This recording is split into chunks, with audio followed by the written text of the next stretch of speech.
Hey you guys, welcome to Steele Wars. I'm comedian Steele Saunders and I do love Star Wars, and each week we talk to someone of interest about it, and this week is one of our favourite people to talk about it with, and he's here to once again go on about how he's been in 4 Star Wars films several times and I've been in none.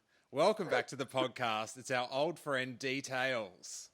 How you doing? It's good to be back. I'm good, buddy. It's good to have you back. Now, run us through movie by movie for those, and you've been on the podcast, I think, 3 times, and 2 of them were like feature interviews that people really loved. And like, if you are new to the Dee Tails phenomenon, he is us, the Star Wars fan that gets to be on the Star Wars set. He's doing it right.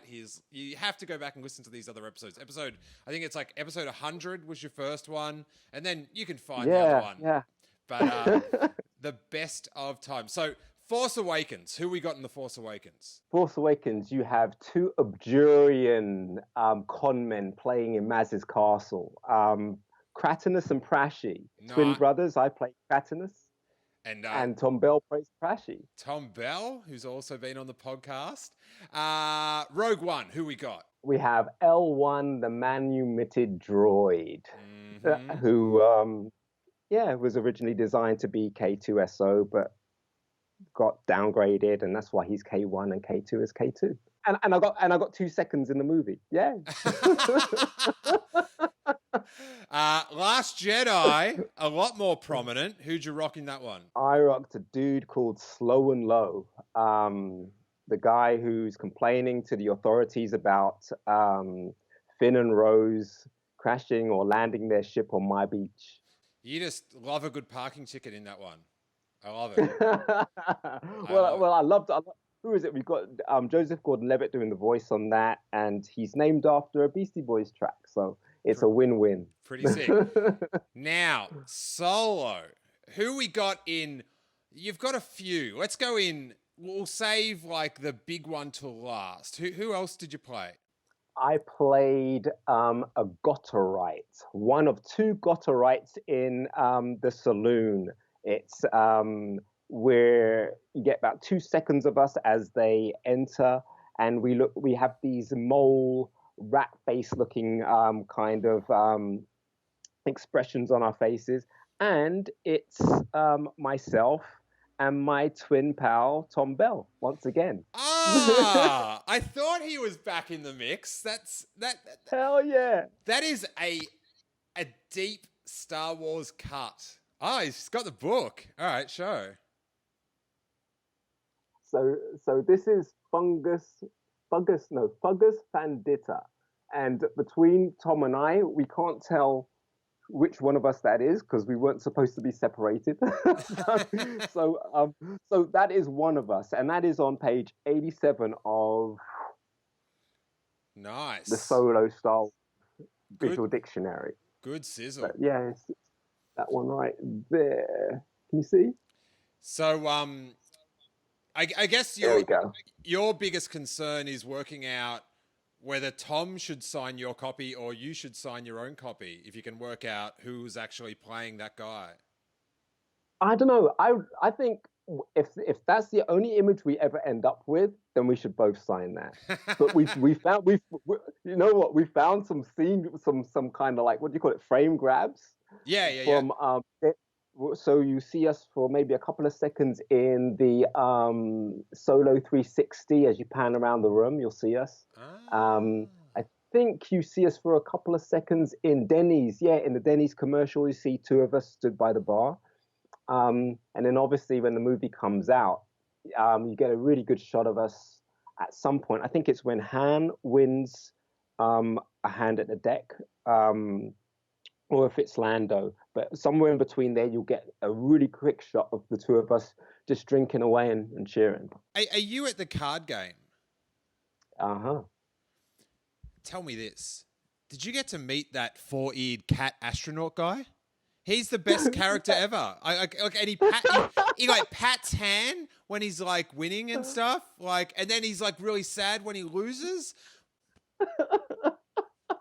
Yeah. I'm trying to remember who was in that. That was either Warwick or his daughter. I think. At any given time, it was either Warwick or his daughter. Oh my God! Is he in the book? Let's have a look. But I'm trying to remember. I can't remember who was controlling him, because I think his features and his ears and things like that. Because I think it was switched through quite a few people. It might have been Phil Woodvine. I know he does a lot of animatronic stuff for Warwick. No, there isn't an image in the book. Oh, what is going on? What is going on? Cat Astronaut. He's the best character. Yeah. Oh, hang on. Let's see if there's some more pictures here. No, they've got the fighting droid. They've got Ron Howard's bro. And they've got Therm Scissor Punch. No, he's not in there, unfortunately. But what's beautiful about that costume is that it's a cat with 4 ears and an astronaut suit. That's what's good about the costume. Doesn't need any more. Yeah. And we've got him on a really big wide lens, and then ILM just put him so he kind of fit into that scene with everybody else. Normal. Yeah. Oh, so he wasn't there. He was there. I'm playing with you. Oh. He was there. But inside that costume, where the head goes on, from what I can remember, I think from where the head goes on, there's a little collar around his neck or something like that. Yeah, like where he clip on his helmet. Like that's where he clip on his little astronaut helmet and go, I'm ready. Yeah. I'm ready to fly. And I think he sees through that band there. But no, that room was filled with the most amazing creatures. There was Ram Man. You don't get to see him that much. He loses a hand at the game and he goes, oh, like that, and then gets off. While we're talking characters, that is such a crazy trivia question. It's like, name the 2 actors that played 2 sets of twins in Star Wars. It was such a beautiful compliment, and it wasn't by accident that they paired us up again to do it. That's awesome. That's awesome. We had several rehearsal takes. So there was a couple of takes where me and Tom were at the bar, intermingling with everybody and grabbing some drinks from the drink machine coming down. And then there was a couple of us where we were sat at the table, and it was almost mimicking Crashy and Cratinus. And then the final 2 rehearsals we had was stood by the droid ring while L3 is giving Ron Howard's brother a hard time, and then when the game is being played, we're on the periphery around there. Nice. But yeah, that was a lot of fun. It was good to be back with Tom. And who else did you have covered in Solo? This creature I do not know the name of. I haven't even got a still of it to show you. But you remember there's a picture of Han Solo and he's in Savareen, and it's just kind of him stood there at a doorway, and he's got some people stood behind him. Yeah, remember that image? On the sand planet? Yeah. And it's one of their favorite ones to use for a promotional, and he's just stood there with his hands like this, and he's looking that way, and you've got people stood behind him, and you've got this lizard face creature stood just to the left. Okay. And is that one of the Cloud Riders? Yeah. Yeah. I am a Cloud Rider. Your first lizard man. Congratulations. but yeah, he was beautiful. I think it was Katie Hood that painted his face, but I nicknamed him Pretty Boy because he was just so pretty.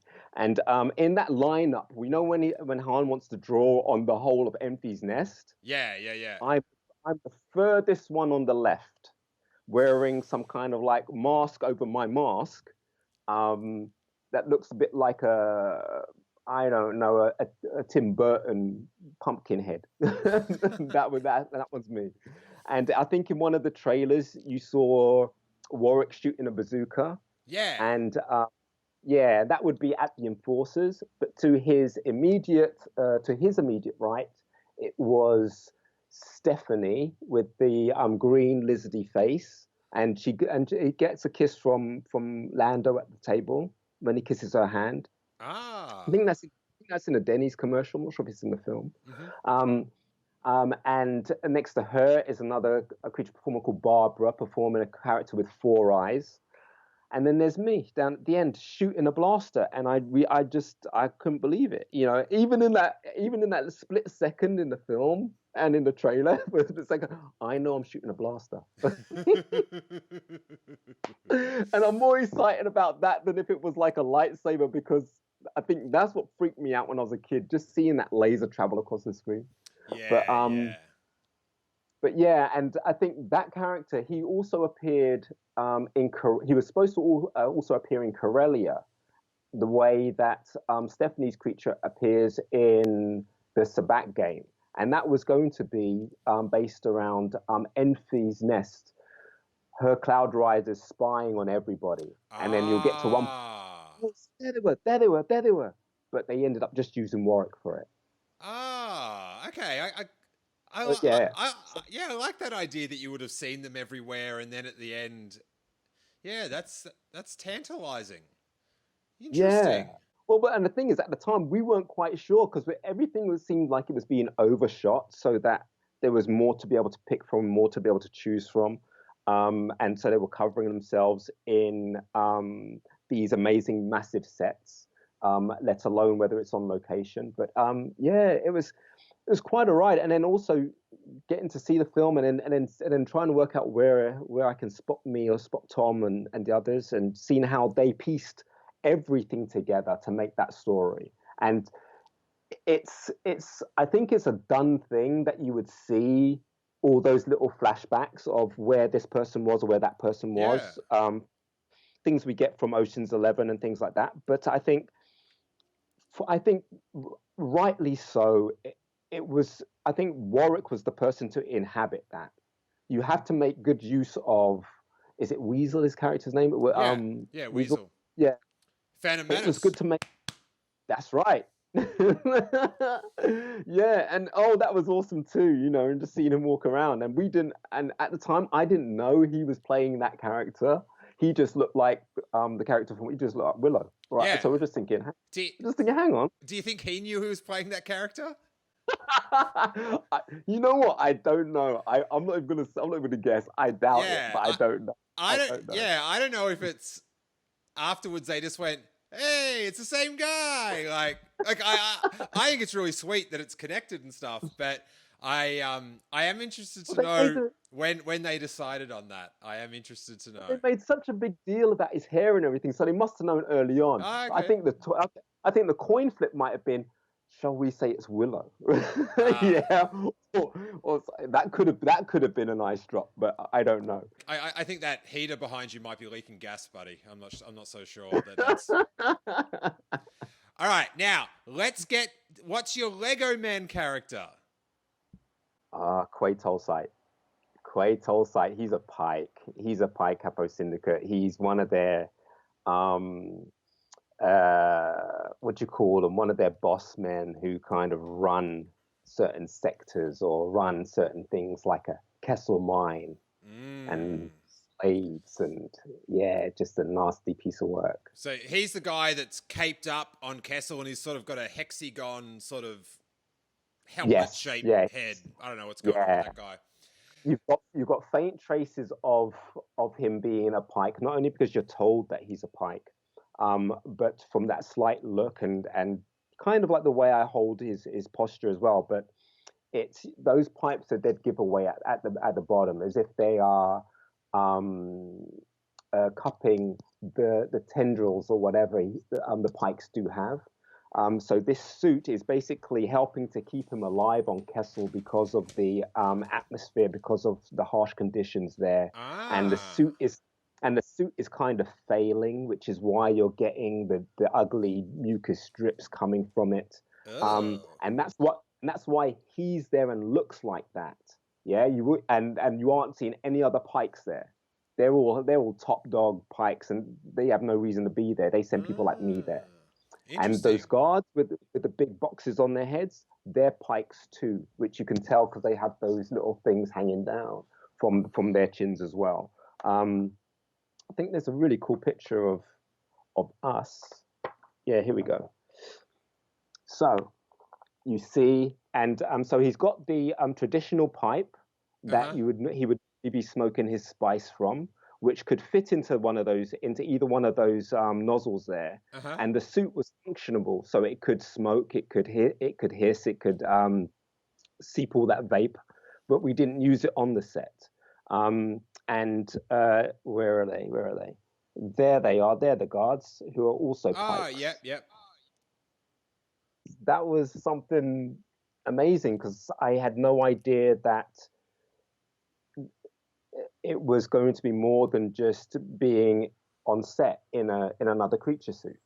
You know, it was later on dawned, or not dawned of it. It was later on I was told.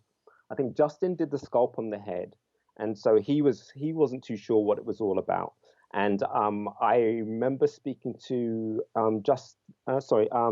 Jake Hunt Davies, who designed it, and he said, "Oh yeah, it's based around the Pikes." I'm like, "Oh, oh, I know the Pikes, right?" And then everything started to make sense, and then it was I was slowly being given information saying, "Oh yeah, I think he's got some lines to say or whatever." The same thing that happened with Slow and Low. And so I'm like, okay, cool. If he's got lines, I don't know. Well, maybe. And then I turned up one day, and they said, "Oh yeah. You know, yeah, he runs things at the mine and stuff. And you got to go see Andrew Jack. Andrew Jack's got some language sounds that he wants you to use and stuff like that." And I was like, "Oh, okay." So I went and saw Andrew, and he said, "What do you know about this language we've got to create?" I said, "I've just been told it's got to sound ugly." And that's all I know. And then he says, "That's correct." And then he starts doing these sounds and doing this retching sound, and I was joining in with that. And then we put some tones into that, and then I added some kind of deep burping sounds into that, and got it really disgusting. And he said, "Great." He said, "That's perfect." Yeah, I got to set, and before I had sounds like a very pleasant first date. Well, this is over a couple of days, but that moment when I met Andrew, that was the shoot day. That was kind of like the first day. Wow. And so I went down to set, and then I was introduced to the cast. I was introduced to Woody, Phoebe, Amelia. I knew all the droids the droid operators there as well. So it was like I was surrounded by family. It was awesome. It was just so amazing. And yeah, we did these rehearsals of the pace walking through, and then when they said action, that was it. And then I kind of did the language, and then when I was done, Phoebe would then, L3 would then say, "Oh, Mr. Tolsite says this is his place and whatever, blah blah." And so what's L3 looking like at this point? Like, what are you seeing on set? Is it Phoebe in the suit or? It's Phoebe in the suit. Yeah. Yeah. It's Phoebe in her wonderfully attractive all-in-one green onesie. And attached to that onesie is the bits of that droid. So you're looking at it and you're thinking that droid's, because you can't see where they're going to put all the wires and the mech for how they're going to make this droid real. And you're like, okay, but she's really sturdy, and she really has this way of walking as if it was like as if the droid was female but a tomboy, you know. And it just worked, and she was just bossing, and there was one moment where they were filming, and they were filming the part just as chaos kicks off in that control room. And all the light and all the flames are going in the background and sparks are going. And she stood there and she's saying, "I love this place." And everyone, well, my mouth just dropped, my jaw dropped, because you had that beautiful silhouette that you have in the movie of her stood there while all hell is breaking loose. It's just amazing. Lego Man. Oh, it's just. And the funny thing is, obviously I saw the Lego before the movie came out because it had been released or leaked or something, and I was like, okay. So I'm like, okay, just biding my time, and then all of the press junket starts coming out and the trailers and everything like that, and I'm like, yeah, they're not gonna show me, man. They're not gonna show me. They can't show me. It's one of those scene things. Mm. And I'm just like, oh, this is building up so good. This is building up. And I can't, I don't even, I think, I'm not sure if I saw a picture first or if I saw myself in the film first. But I do remember the night before the cast and crew screening. Yeah, I got emotional then. I was just like, oh my God, what am I about to see? I'm about to see my first part, my first thing. And I just couldn't get over. I was just like, whoa. And yeah, it was beautifully done, but also everything that surrounds that scene, I remember it all so vividly from the moment that I met Ron on the lot when we were shooting just when we were shooting me greeting the guys coming off the Falcon. Dude, listen to me. I was greeting them when they come off the Falcon.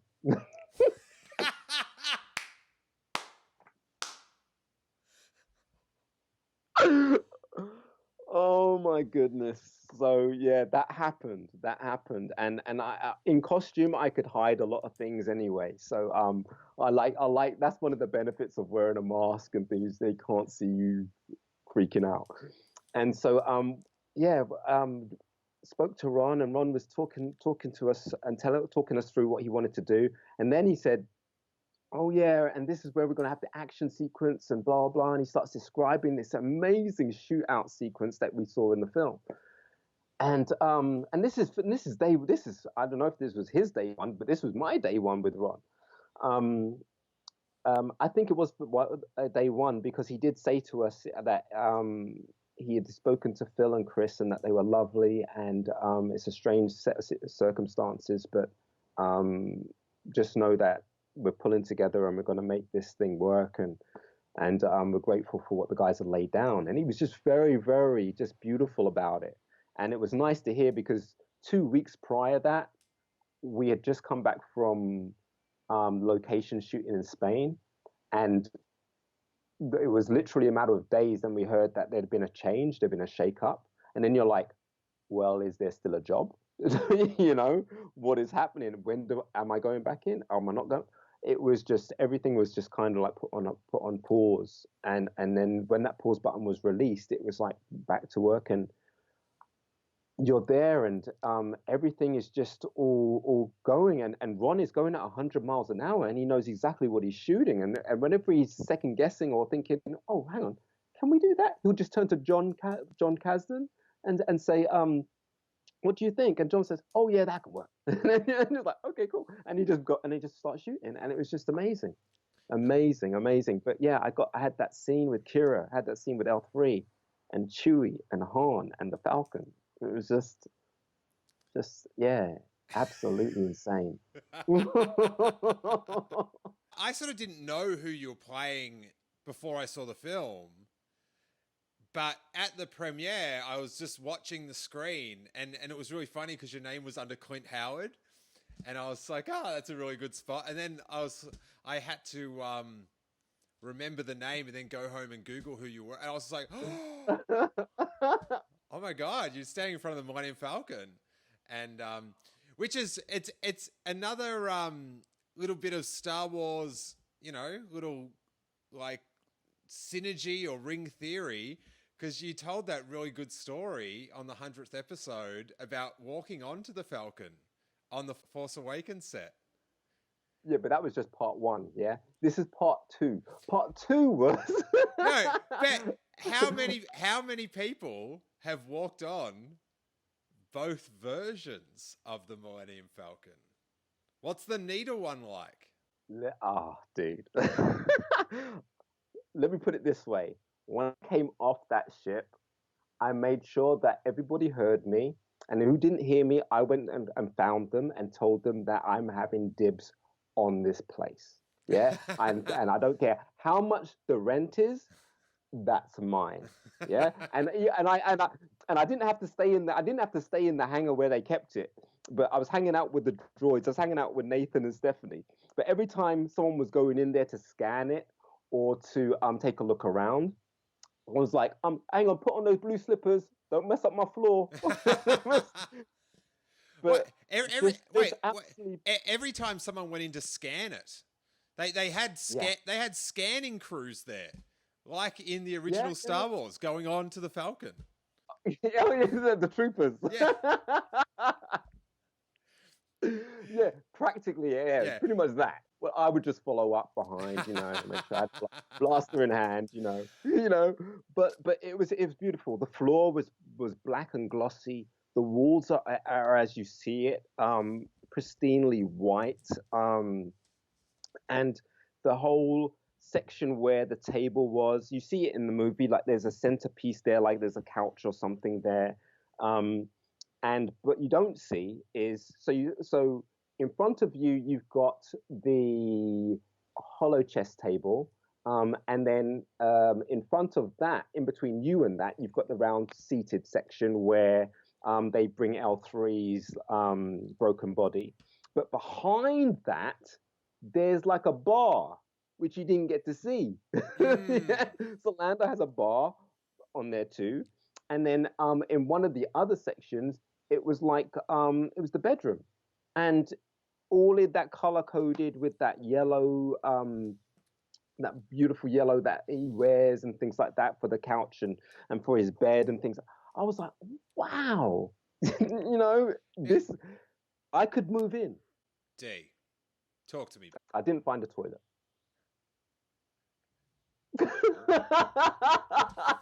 I was looking. I was actually going to ask if you found the cape room, but yes, did. I found the cape room. I'm hoping you didn't use the cape room as a toilet. That would be horrible. After that one, you're not allowed to direct the Boba Fett film, so real bummer. Which I hope, if they do that, I hope it's set before the Scarlet Pit. I'm over the Scarlet Pit. I'm just like, show me before. All show me what gave him that reputation. Okay, we'll get into that in a little bit. I was thinking about this, and just to spice up the conversation, get you thinking. Okay. What do you think, out of Rogue One and Solo, two anthology films, which one do you think for you enhances another film? Like, Rogue One enhances Star Wars for a lot of people because it follows straight on. But I watched Empire Strikes Back like a week ago, and right. It's like after Solo, I'm just like, it's really like you really watch it with a different perspective now, or you can if you want. Like, it's really fun to watch the interplay between everyone with thinking about those characters, like sort of pretending that you'd only seen Solo before. Like, it's interesting to see how all they say play out. It's really fun. Yeah. But yeah. Which one for you sort of changes your perspective on like one of the original films? I mean, it enhances. I think they both enhance. Yeah, or enhance. Like yeah. Yeah. They enhance them. Solo, hands down. It was the hardest film for me to work on, and I've said it a few times, but I absolutely mean it. It's when you're trying to be professional and you're just trying to hold down your excitement because you know what that is over there, or you know what that means over there, yeah, or you know who that is stood right there, or you know where you got that piece of costume from, or where that's going. Even in the computer room, I was losing my mind. There was one moment I got to be able to look at the monitor, and that was to see me walk out of that doorway with them following. And I got to see me for the first time on the screen as that character walking out. And then as I go past, I see Jimmy V walking out of the wall in a gonk droid. And that I forgot I was even on the screen. Yeah. and that's how bad it was. And I was like, oh my god, that is awesome, And I'm rushing in there, and I'm telling the guys, hey, Jimmy just walked out. Of course, they know he walks out of the wall. They dressed him, put him in there, right? But he's in there. You've got droids at the side of the consoles or whatever, but they're puppets. Then you've got the bit where the whole that kind of computer thing where R2 would put his thing in there and find information. Noticing things like that, noticing Beckett's costume in that scene, the Sabak scene, noticing the droid sensor on the wall, because there was a couple of makeup artists stood there and like, maybe that's like a space cigarette machine or something. And I said, no, that's a droid sensor. And I just carried on walking. Right? Like, I didn't know that. Yeah. But there was just, for me, there was just so much. It was so full on. And then when we went to Fortaventura and shot Savarine, at least 90, well, at least 75 of that set was built there. Yeah, we're there. We're walking. We get out the jeeps and whatever. We're walking onto set. We got one of those domes was where we were going to set up all our equipment and stuff like that. But the power converters that you see there that went off into the distance for about a mile or so, it was actually there a mile or so away.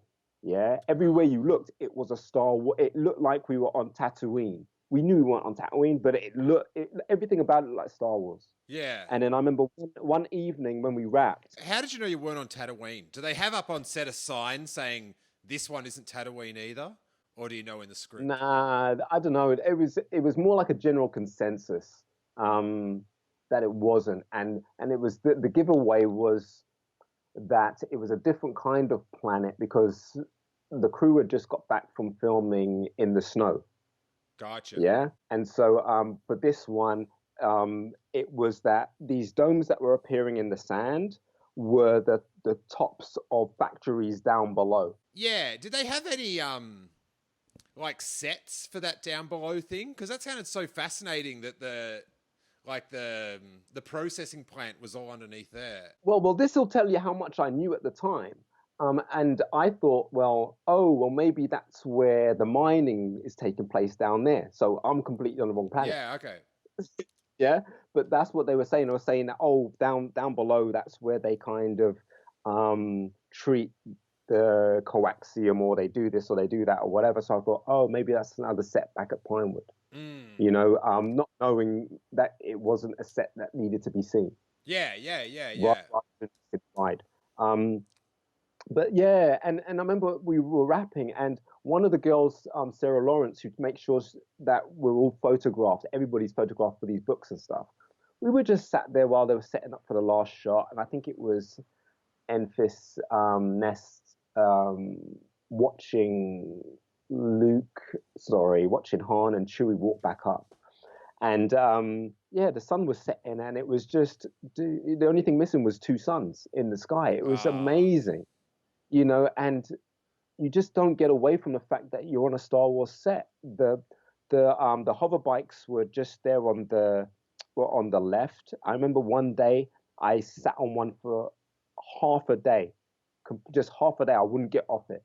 And Chaz, the guy who builds these things, he was just telling me all about where he got the parts from. Some was from a jet engine, some was from a motorbike, a Harley, some was from this, and just the passion that he has for them and how cool they were. And basically, he knew that I was a huge fan, and it's like every time I see him now, it's a big hug, and he'll tell me about something else he was building, because I think he built everything. He's been building all those kind of speeders and things like that since The Force Awakens. No, he's lovely. Let's hit where your solo story began. Like, how did you get the call? You got we've talked about this before, but you've got that red Lucasfilm UK phone under glass in your house. It rings. You lift up the dome. You answer. What's going on? How do you get the call? Yeah, we've all got those phones, man. Neil makes sure that we have those phones installed. But no, it is that call. Again, it's always that first call that says, we're looking to shoot the next one. Will you be available? And I'm like, yep. And from the time, and the thing is, they know. And I said, you do know you don't have to ask me. You just need to tell me when to turn up. They said, yeah, but we just have to. We just have to ask.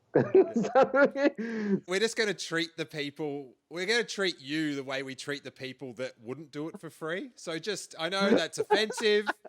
But that's how we're going to do it. Do you know what I mean? It's too hard to split you into the two groups.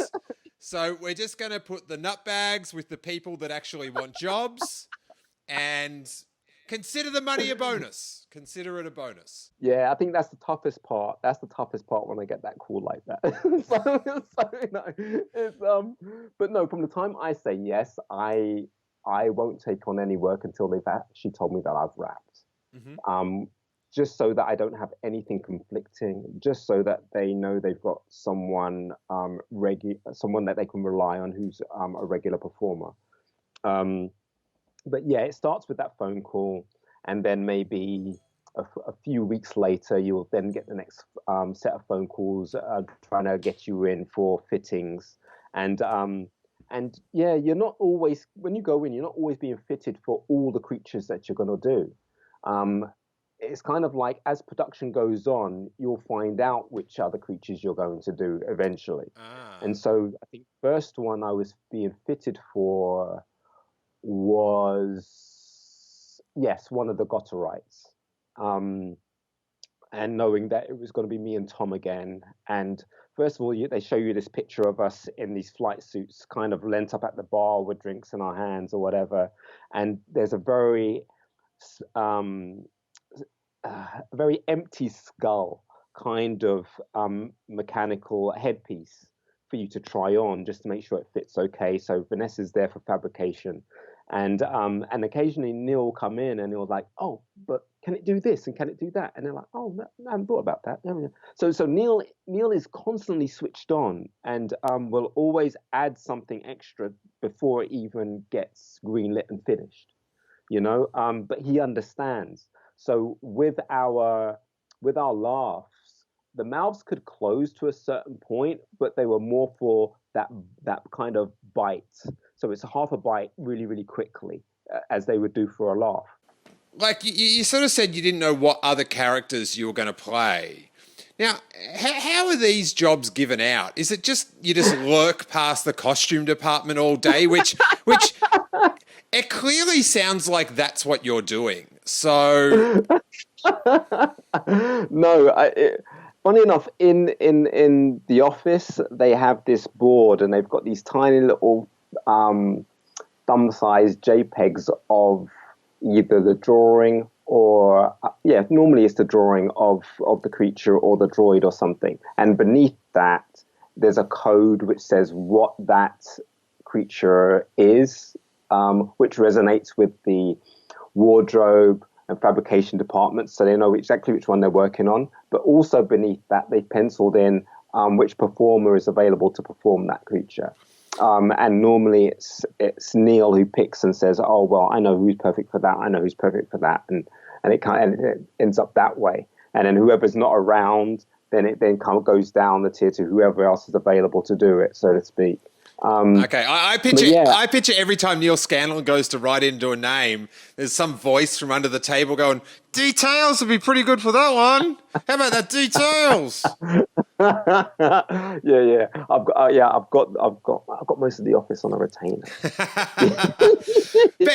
A retainer of promises. What is it like as a Star Wars fan to look at that board and you've just got all these new characters, all these new things like droids and, like I'm not sure how up the chain the characters go, but you might see like a Rodian and you're like, oh my God, they're back. Like you're seeing all the surprises almost on one sheet. Like that must be pretty full on.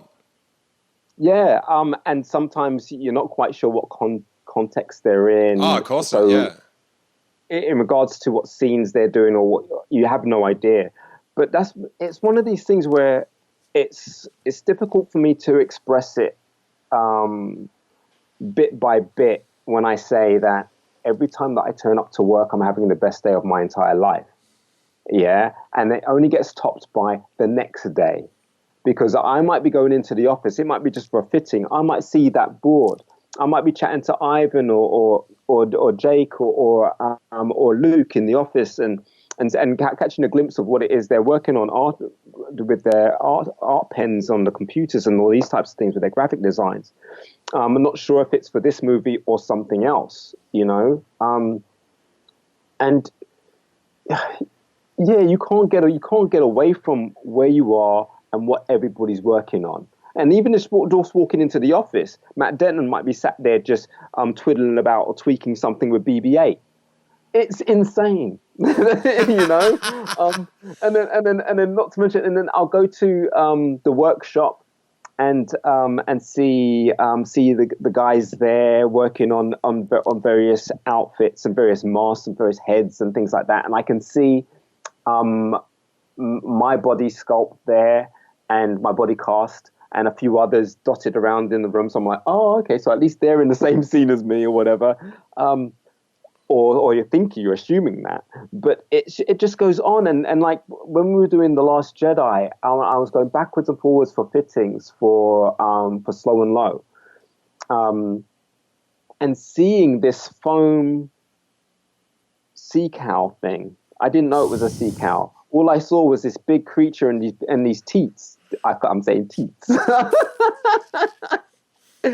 You do say it quite elegantly, so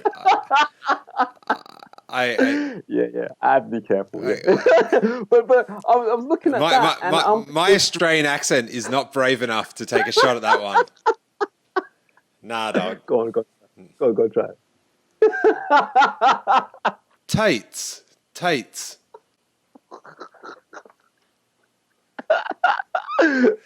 Actually, at least there's nothing dangerous about that. At least there's nothing dangerous or close about it. It's very safe. But no, I'm seeing things like that, and first of all, I'm looking at everyone. I'm like, how are they going to get those on the screen?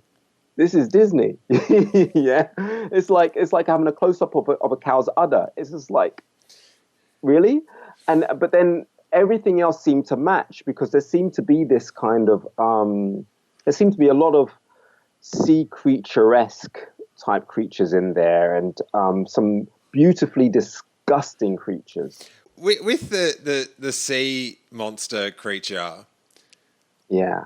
And you're saying, like, how they're going to get this on the screen.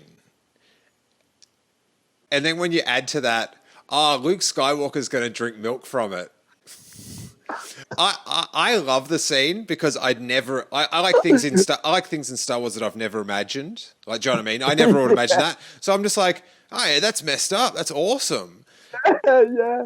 You know, much like even you wouldn't have imagined like blue milk. It was just this thing that they threw in. But that's right. Like it was such a bizarre scene.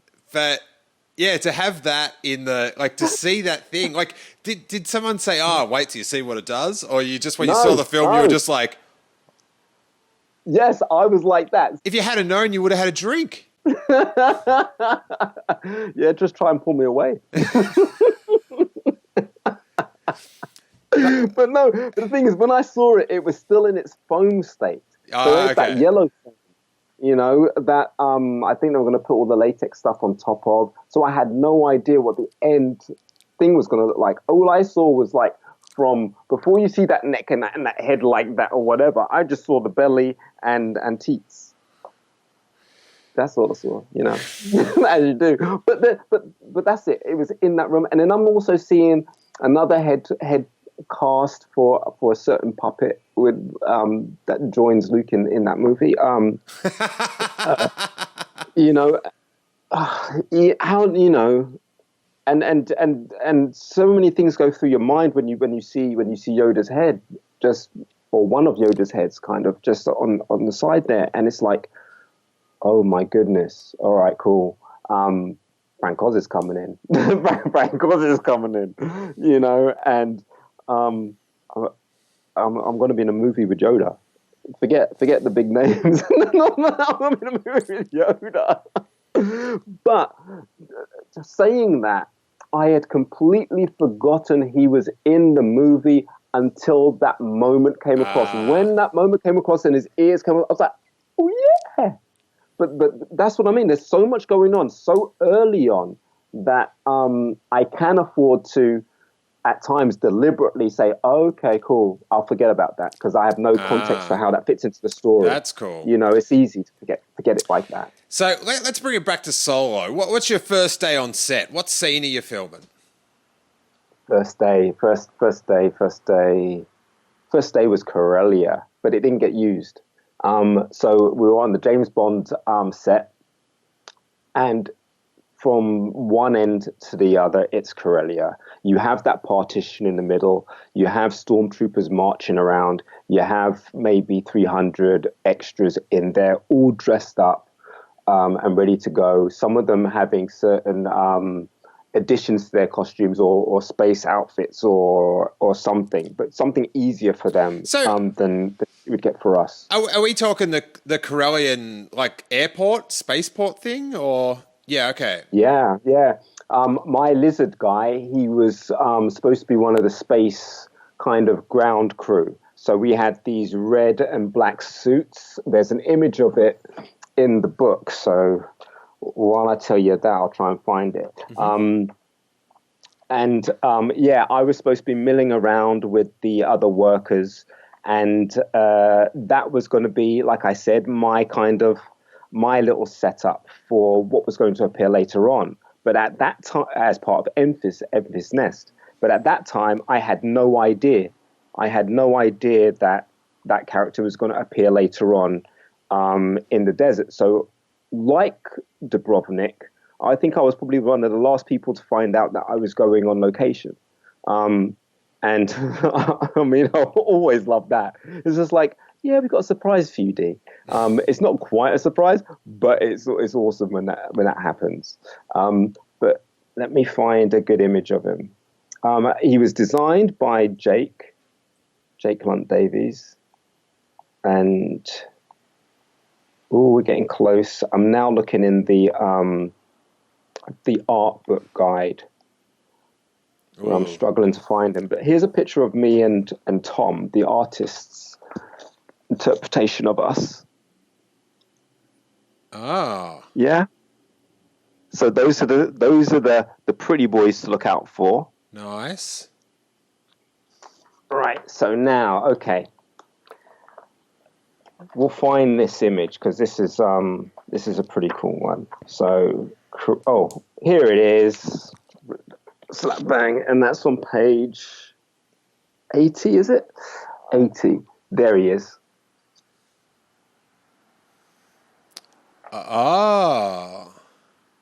So that's how I was dressed for Corellia. And what was good about that, I mean, fair enough, they didn't use it and they had him just dotted around later on, based on how they were structuring this movie. But it was nice because for the first 3 days, I wasn't needed. So I just got to help people out and some of the creatures and some of the droids, because Stephanie was wearing the yellow L1 droid, which was my droid. So they resprayed that for that scene. And so I was able to help out with that. Is it weird to see your droid again? Yeah. Yeah, there wasn't even a beat there. Yeah, it's weird. It's like I'm having an out of body experience when I'm looking at it. Yes. because I know thing is, those suits are fair enough, it was made to measure, but those suits are very, very specific about how much movement you can get in them, what you can do in them.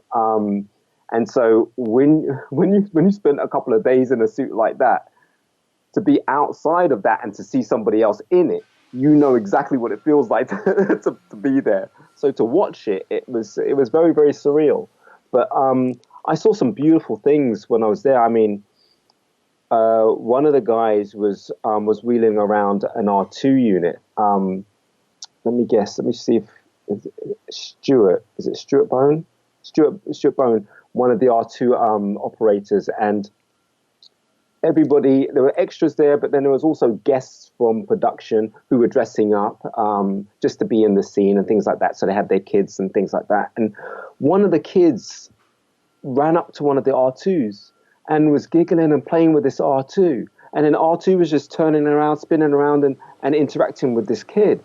And I couldn't see Stuart I didn't know who was operating the R2 droid, but it looked so natural and it looked so beautiful. And it was like, this is why I'm here. This is absolutely amazing. That child, when that child grows up and still loves Star Wars, hopefully, will never forget that moment because it happened on set. You know, it didn't happen in the theme parks. No, it happened on set. You know, and that you know, it's like in Rogue One when the kid just gets you by the heart with those kids and things like that. It was another one of those moments, and then I also got some time hanging behind the monitors watching Bradford work, and looking at how he was framing and seeing how he would go from, no, that frame doesn't look right. And he would get on the microphone and tell the camera guy, and he'll get to all line up. And it's like, yeah, there you go, perfect. So I got to see what not to do, you know, and how to make something look just awesome. And that's you know, I was mesmerized by his work every time I looked at the monitors, because it looked dated. It looked like it was in the 70s. It just looked super, super clean. It looked beautiful. So, but that was my first week. Did you film when they refilmed the Corellia scene? Were you in that set as well? Oh, yes. Yes. Was it weird to be back? Did it look exactly the same, or did it look totally different? It looked pretty much the same. And with those sets, they only change certain things if they know they're only going to be looking in one direction in one way. Mm-hmm. So I was there when they had the dogs, because those dogs aren't CGI. They're real Dobermans in those dogs. Really? Those suits. Yeah, and I think it's ILM that augmented their snarling and all that kind of stuff. But yeah, those dogs are lovely. So I was there for that, and Moloch and Han and Kira weaving through the crowd, and Kira getting caught behind the partition, and Han screaming his head off. Yes, I was there for that piece right there.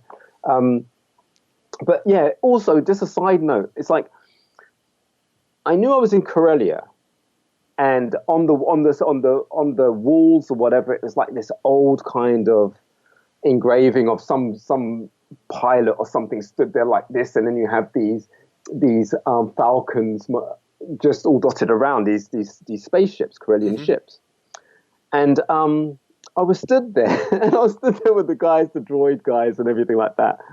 And I'm like, oh yeah. It's like, but hang on, but why are they all Millennium Falcons? Why are they all Falcons on the wall? And they go, yeah, because it's Corellia, mate. Remember, it's a Corellia freight ship. I was like, yeah. So even me, you get so drunk in the wonder of actually being on a set and seeing everything, that the bits that you get, they may be so obscure, but the most obvious things, you know, it's like you might miss them. But yeah, so it was nice going back to see certain things like that. And I'm from doing the reshoots on Rogue One, I was aware that there may be occasions where they have to rebuild the sets and stuff like that. So I'm aware of the work that's gone in, but I'm not surprised by having to be back, you know, and the sets being as beautiful as they are, because that's what these guys do. They're just amazing. With the Pike scene, like that's pretty heavy duty, because you're in a scene with Han Solo and Chewbacca. Dude. Yeah. Yeah, and I'm sending them down to the mines for some clipping and tagging, you know, as you do. But just that scene, like how many days was that? Like how long for that? Like how many days are you going to work going, I'm on set with Han Solo today. Situation normal. That was one day. Really? That was one day. that interaction was one day. And when I say Ron is switched on, he knows where he's placing the cameras, and he knows how to get the best out of the performance. I mean, even that thing where I put my what you call it, my spice vape thing underneath Amelia's chin. You know, I think that I was probably most nervous about doing that because it wasn't a stunt tool, which means it was just hard metal. And just to kind of get that sweeping under her chin to a whip away, you know, because he's saying something really and how well can you see outside the mask? I can see very well. It's what's difficult about that suit in a sense that I had to navigate around was, first of all, my head gets put inside this box and then it's screwed in, right? So I can't get that off my head unless someone unscrews it. Ooh. The suit weighs a ton, yeah. And I'm being dressed by Chiqui Serrano, and she's this tiny little Spanish girl, and she's just handling this thing and throwing it over and say, "Yeah, you ready? Yeah, put it on," or whatever. And every day I put that thing on, and she was there to handle it. And when she wasn't, we had other guys handling the suit. And just literally, I'm not just standing there with my hands holding keys. I'm literally like this, holding the costume up with my hands here. One, for the shape of the costume, and two, because of how I know the pikes are, where their arms would be. The head's obviously up there, but their arms are kind of almost T-Rex, but with extensions. And so I'm aware of all of these things that I'm putting in just instinctively. So it's while I'm doing all of that, having my body relaxed enough to lean in and do those types of things and then turn away. It's, yeah. And with Amelia, it's like, bless her, she's amazing. It's like she'll be laughing and joking. She's got the biggest laugh on set. We'll be laughing and joking, and when it's time to action, it's switched on. So even if you were in two minds about where you were, she switched on, you're switched on.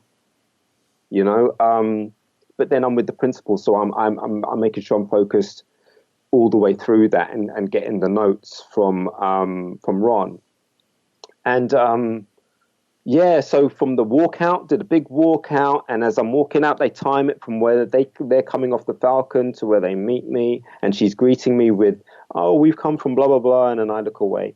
But it was a well conceived piece for that introduction, you know, and the pace, because it wasn't until I was in the control room that I actually knew what pace we were going at, and that was.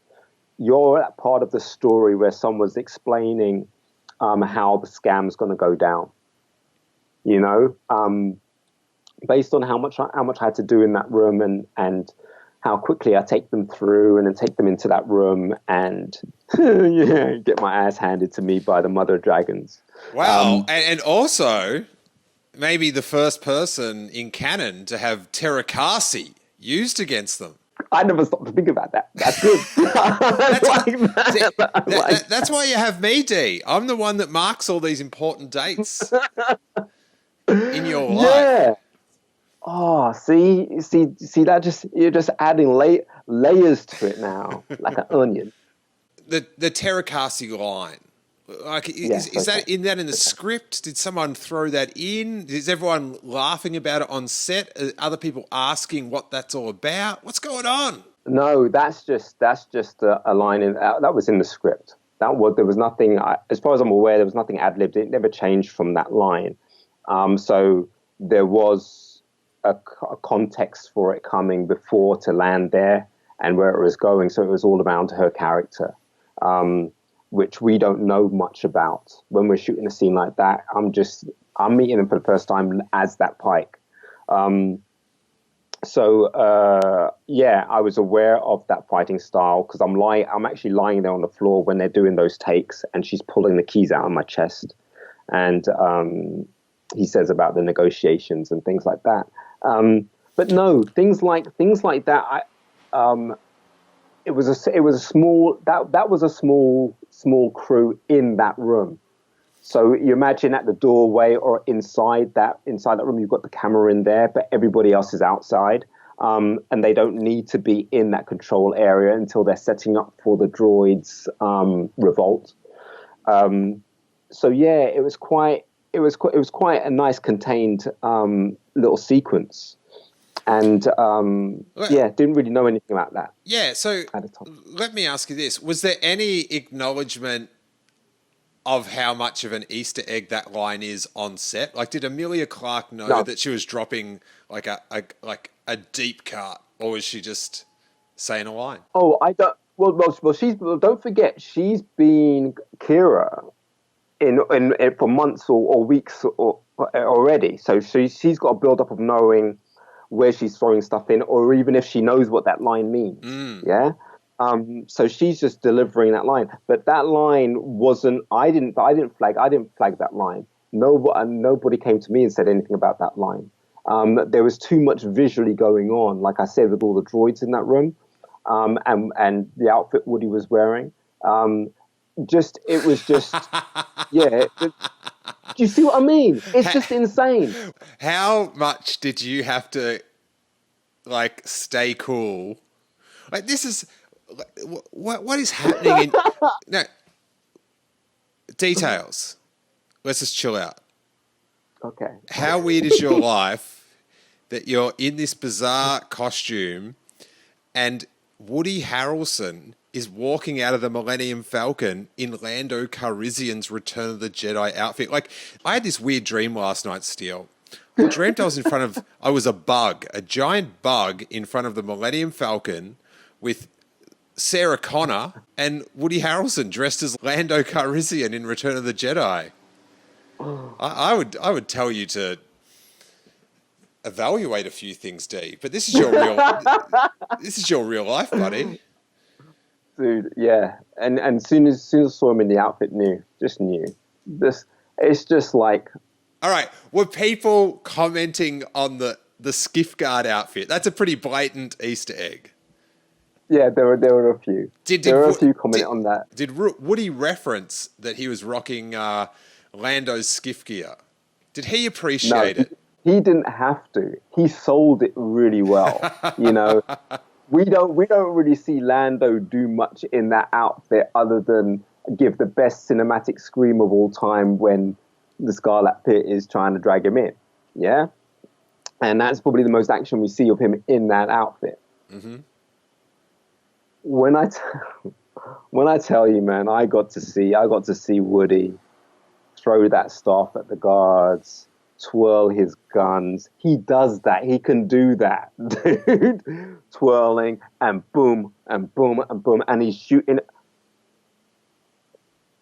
It was the most amazing thing. It was so beautiful to watch, you know, and he does it so cool because it's Woody, and it's just, that was awesome. And I know in one of the breaks I did try on that headpiece. Oh. I had to, and so I'm all right. I'm happy with that. I'm happy with that.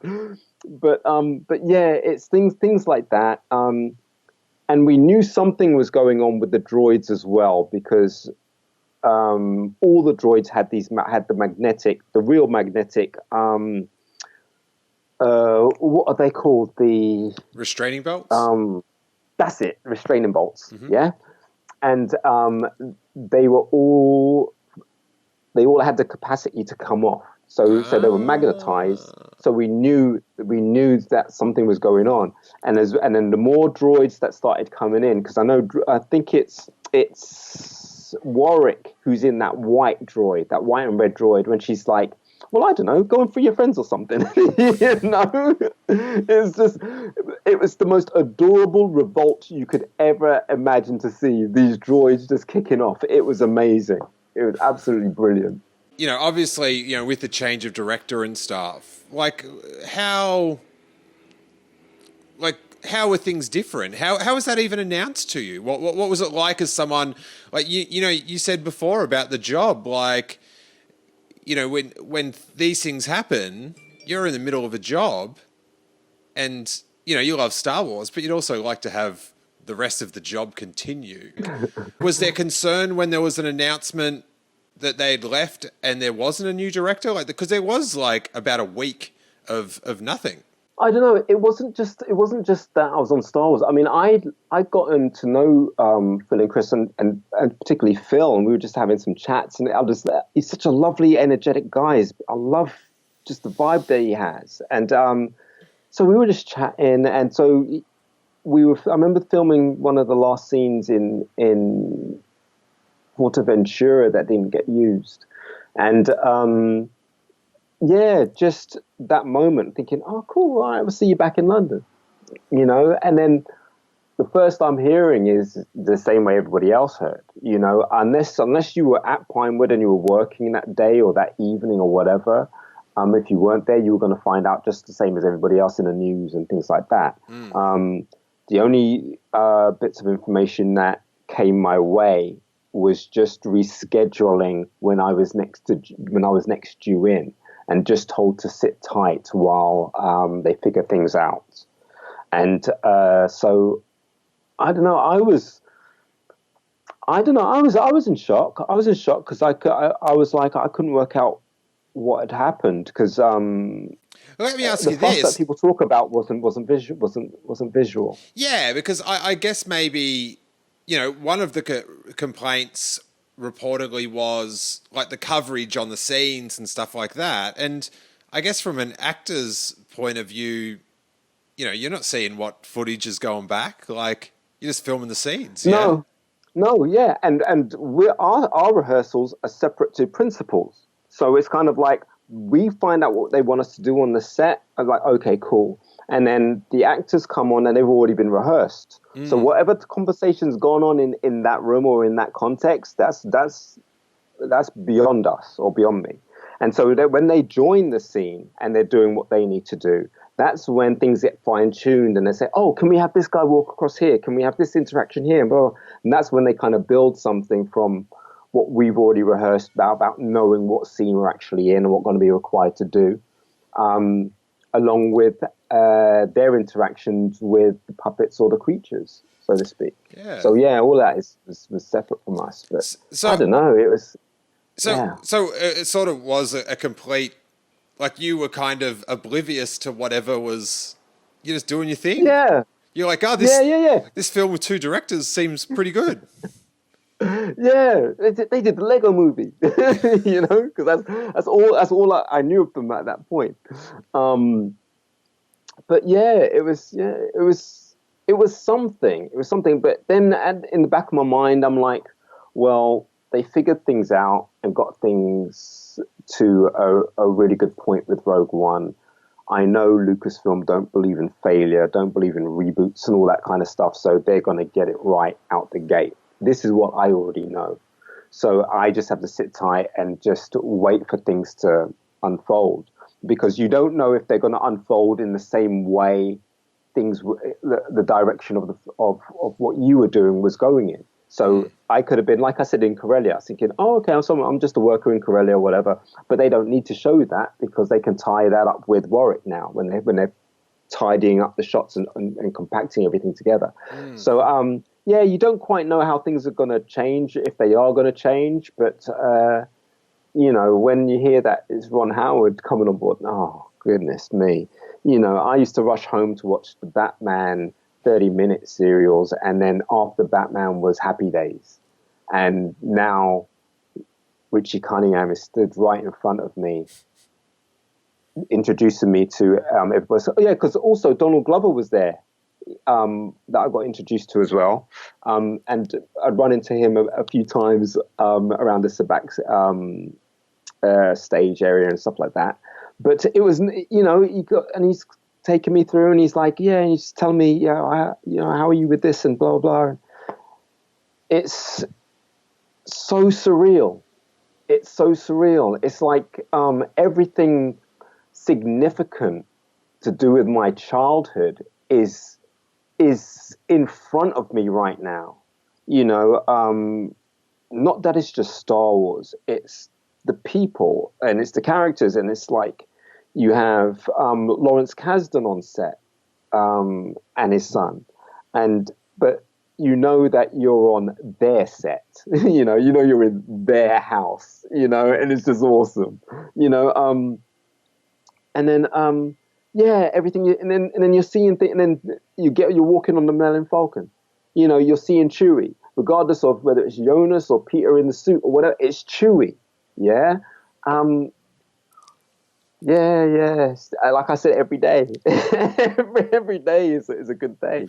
The when you bring up Chewie, I saw it again the other night, and the scene where they're in the pit and they have to jump from the falling stormtroopers, like when Han and like it just sort of hit me when Chewie jumps. Like, you're not used to seeing Chewie.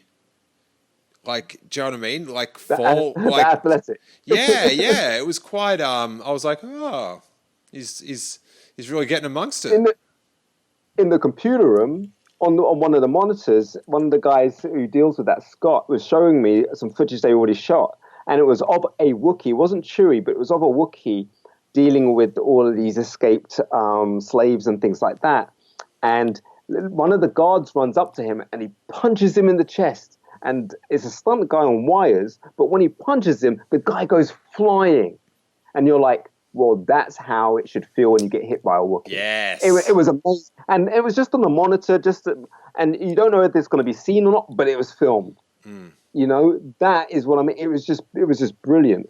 One of the best scenes I love that Jonas did was that holo table. And it was that, you know that look that puppies have, and I just don't get it. And it was just, it's bad enough when you see him in person. When you see him in person, the on the headpiece, it's blended so well to his eyes that it doesn't look like a mask. And you're seeing these beautiful blue eyes just staring at you, or whatever. And he'll emote and it's just, yeah. But that scene where he's just figuring it out and he hits the table, and I'm like, I was like, that is just awesome. That is brilliant. Nice. Hang on. What about you? Tell me, what is the most memorable, odd little thing, cool little thing, just a little thing that you walk away from Solo, and you're like, oh, that was a nice gem. That was nice. I really like the Sabak discussions. Like, I really like just the Han. I Golden just crushed those little lines to Donald during that bit. I thought that was really. I just thought he had that. I don't know, that sort of over arrogant, cocky yet endearing thing. like it's rad that he's like such a dick, but you probably shouldn't be such a dick. Do you know what I mean? Which is it's just pretty Han Solo when you think about it. But it's that kind of James Bond moment when he's going to the table and he's sussing out the bad guy and things like that. But the thing is, with Alden, it was just amazing to see him on set and seeing in between the takes, and I got to chat to him for a bit in between bits and pieces and stuff like that, and just the composure that he had as Alden, and then the composure he had while he was on set. While the fandom's like, oh, will he be great? Will he? Oh, he's not. While the fandom's not, he's just embodying Solo. And when I saw him on set, for me it wasn't Alden. For me it was Han. That was Han, and that's Chewie. That's and I remember when we were in Spain, and because it was quite windy and sandy and stuff like that, they're walking, and it's one of those shots you see when they're walking to Enfys Nest, towards Enfys, and they're walking across, and Chewie's got all the sand and the wind blowing across his foot. I'm just like, it is Han and his Wookiee. Did you end up having to go back to Spain, or they kept all that? Oh, they kept all that. There was enough of what we shot to create what they had at the end. But we did have one particular scene. Yeah, one scene, and I think it's one little flash you see of it, and it's after Enfys has taken down all of the enforcers, and you're seeing the enforcers lying there. And I think I'm at the bottom left of the screen as we're doing a final sweep with our guns or whatever. I think, there was that we shot on the back lot, but everything else they kept. So the refinery shots, they're all location. There's no... Yeah, pretty much. And for me, it's hard to tell a lot of the time. But Ron said when we were, I think they were getting ready to shoot the Denny's commercial or something like that. I was saying that he's not there to reshoot everything. What he's there to do is to piece other scenes in together to see if because it's like you get a story and it's like, but in between that gap, you could fit another bit of context in there like that and another bit of context in there like that, which would tell the same story. And it felt very much that that's what was going on, as well as merging in bits and pieces. So that's why it's very difficult to tell who shot what, especially for SPAC. You talk about Alden's acting, and I was thinking about this morning. It's so weird that, like, Star Wars, one of its biggest criticisms over the years has been its acting. And, like from, Star Wars, Return of the Jedi, Phantom Menace, whatever, Attack of the Clones. And then I can't think of like a movie, like, or a role where the acting has been so microscoped. Like, do you know what I mean? It's like this movie that the acting is sort of just accepted to be like, if it's good, people are like, oh my God, like, this is amazing.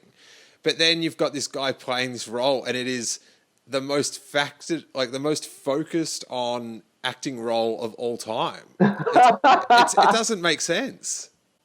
I don't know. There's an understanding that I have, and I think I kind of found it during the prequels, and understanding the dynamic changes in the emotions that Hayden Christensen was exuding in Attack of the Clones and Revenge of the Sith, and there was something it seemed like it was out of place, but there was something very familiar about it. And then there was something on one of the behind the scenes, and I don't know if it was George or Rick McCallum, but I think it might have been George, who mentions that the scenes are kind of shaped as though they're old serials. So, excuse me, the specific style that comes in is almost like it's maybe a 1920s movie, and there's a bit of and there's a bit of something about how it's performed, and that kind of settled me down when I then started watching them some more. But then there's this thing, it's the same kind of acting you would get or you would see in an animation. I remember when I first saw Rebels, I'm like, is it the drawing or is it just the thing about Ezra? What are they setting up with that? Because that character, his demeanor is kind of, okay, how is he gonna get into this thing? And about halfway through the last episode is your answer, by the way. No, it wasn't that bad. No. I softened him a lot sooner than that. Bless him. But no, it was cool. It was just one of those things. But with cartoons, you kind of accept it and you just think, because it's for kids. Oh, okay, it's for kids. I'll just accept what I'm watching. But remember, these movies are made for 12-year-olds. The 12-year-olds aren't looking at the acting going, oh. The 12-year-olds aren't saying, I would have liked to see more of Val. You know, they'll take what they're given because their focus is really following the principal actor or performer. And then I'm taken back to one of the behind the scenes. It might have been on one of those original movies or the prequels, but it's where George is saying that even with Boba Fett, you know,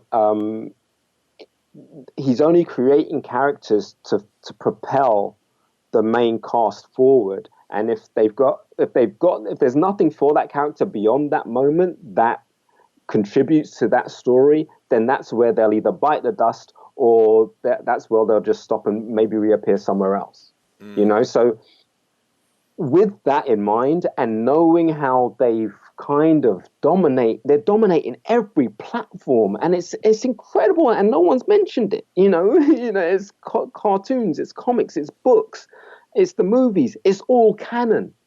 Yeah, this is kind of absolutely phenomenal to that point where you then look at it and you're saying, oh, I understand, I can take it as that because that's the style of all of this.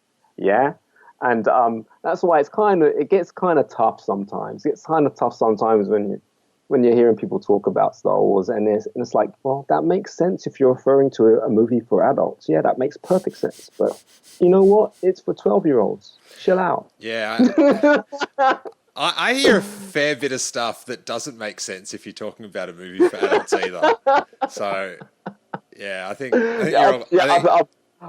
I've caught some of your feeds on Twitter, and I've been following. I'm like, yeah, that's where you switched off. That's where you just cut them off. He's had enough. and I'm thinking, yeah, I would have cut them off a lot sooner than that. Yeah, you did good to get in a couple more lines on that note. Blushing. What about Erin Kellyman, who played Enfys Nest? Did you have much interaction with her? She seems really sweet.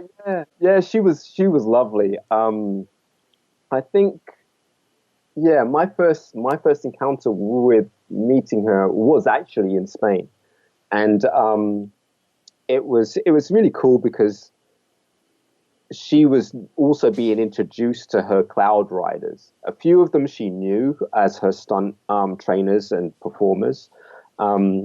And she also had, I can't remember the stunt girl's name, but she had a stunt girl double, and I'm not sure if Fizz doubled for her as well.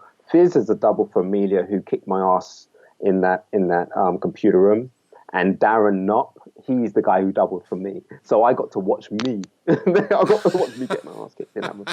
So that was really, really cool.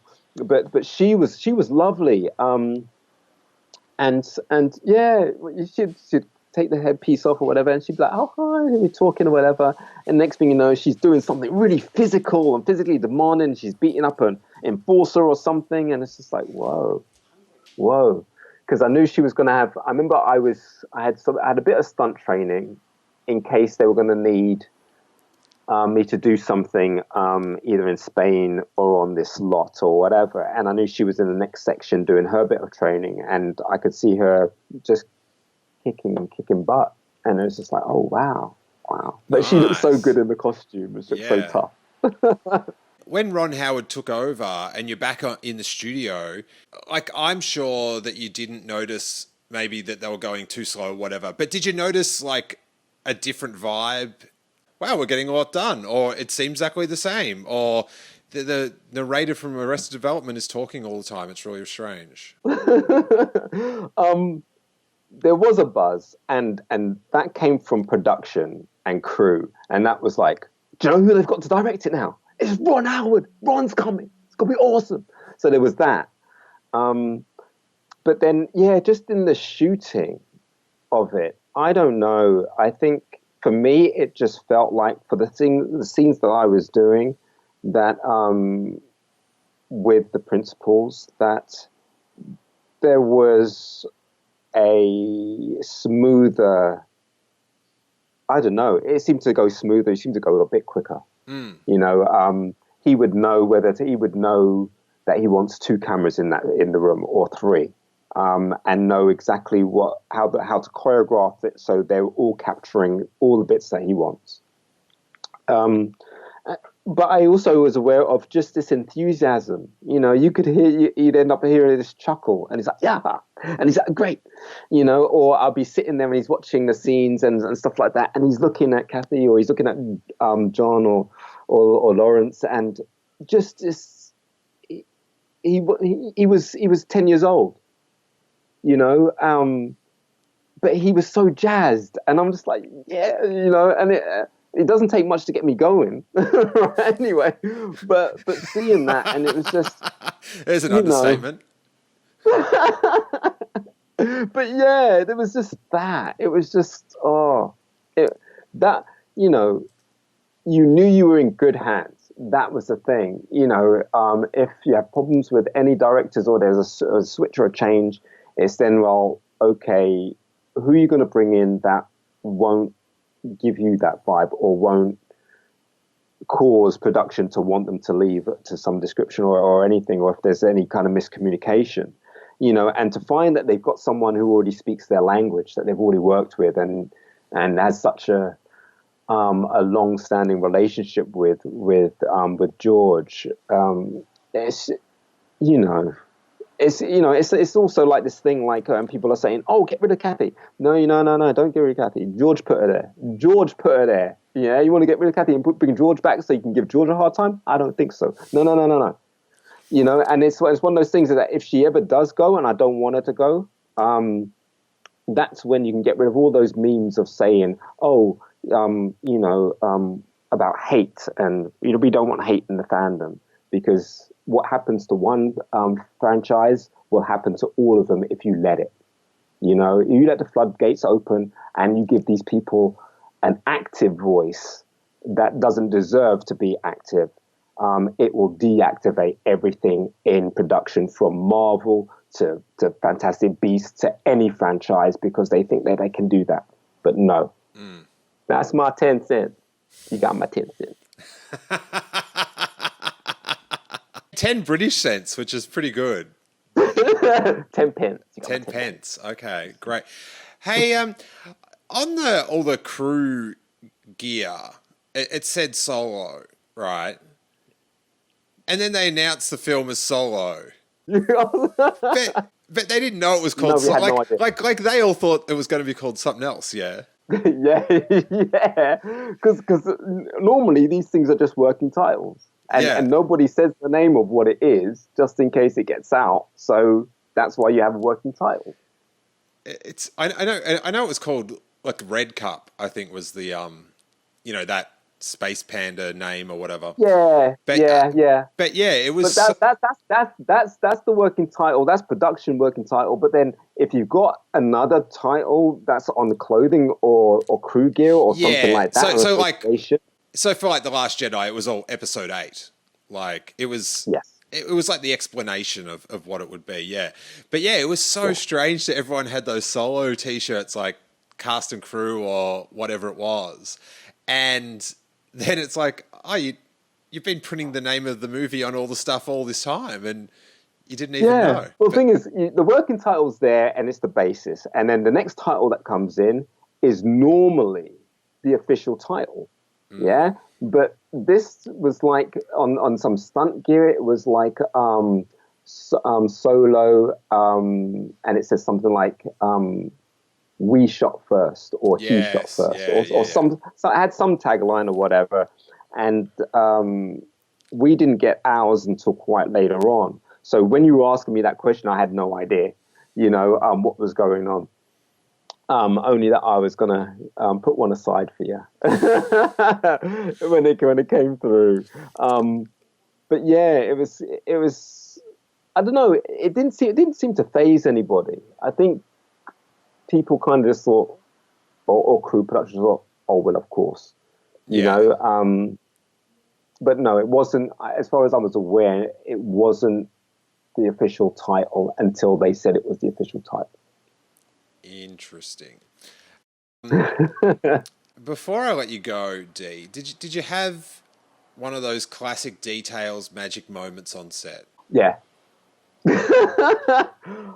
Oh wow. Okay, hang on. Wait. Which one? Hang on. Shall I just give you a couple? Yeah. I'll see how many I can fit in. Okay. How bizarre is this, right? So I'm in Spain. I'm in the middle of this desert. There's a stuntman stood next to me called Jan.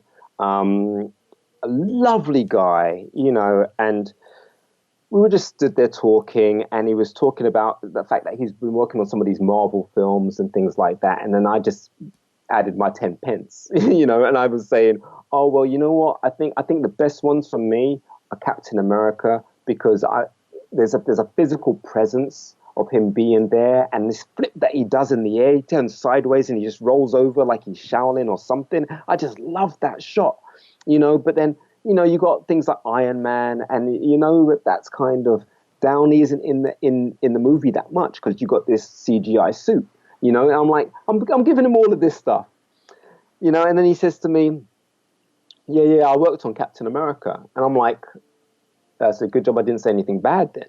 And he goes, yeah, I in that first movie, yeah, I did that flippy thing. I was like, no way. And then he kicked you in the face.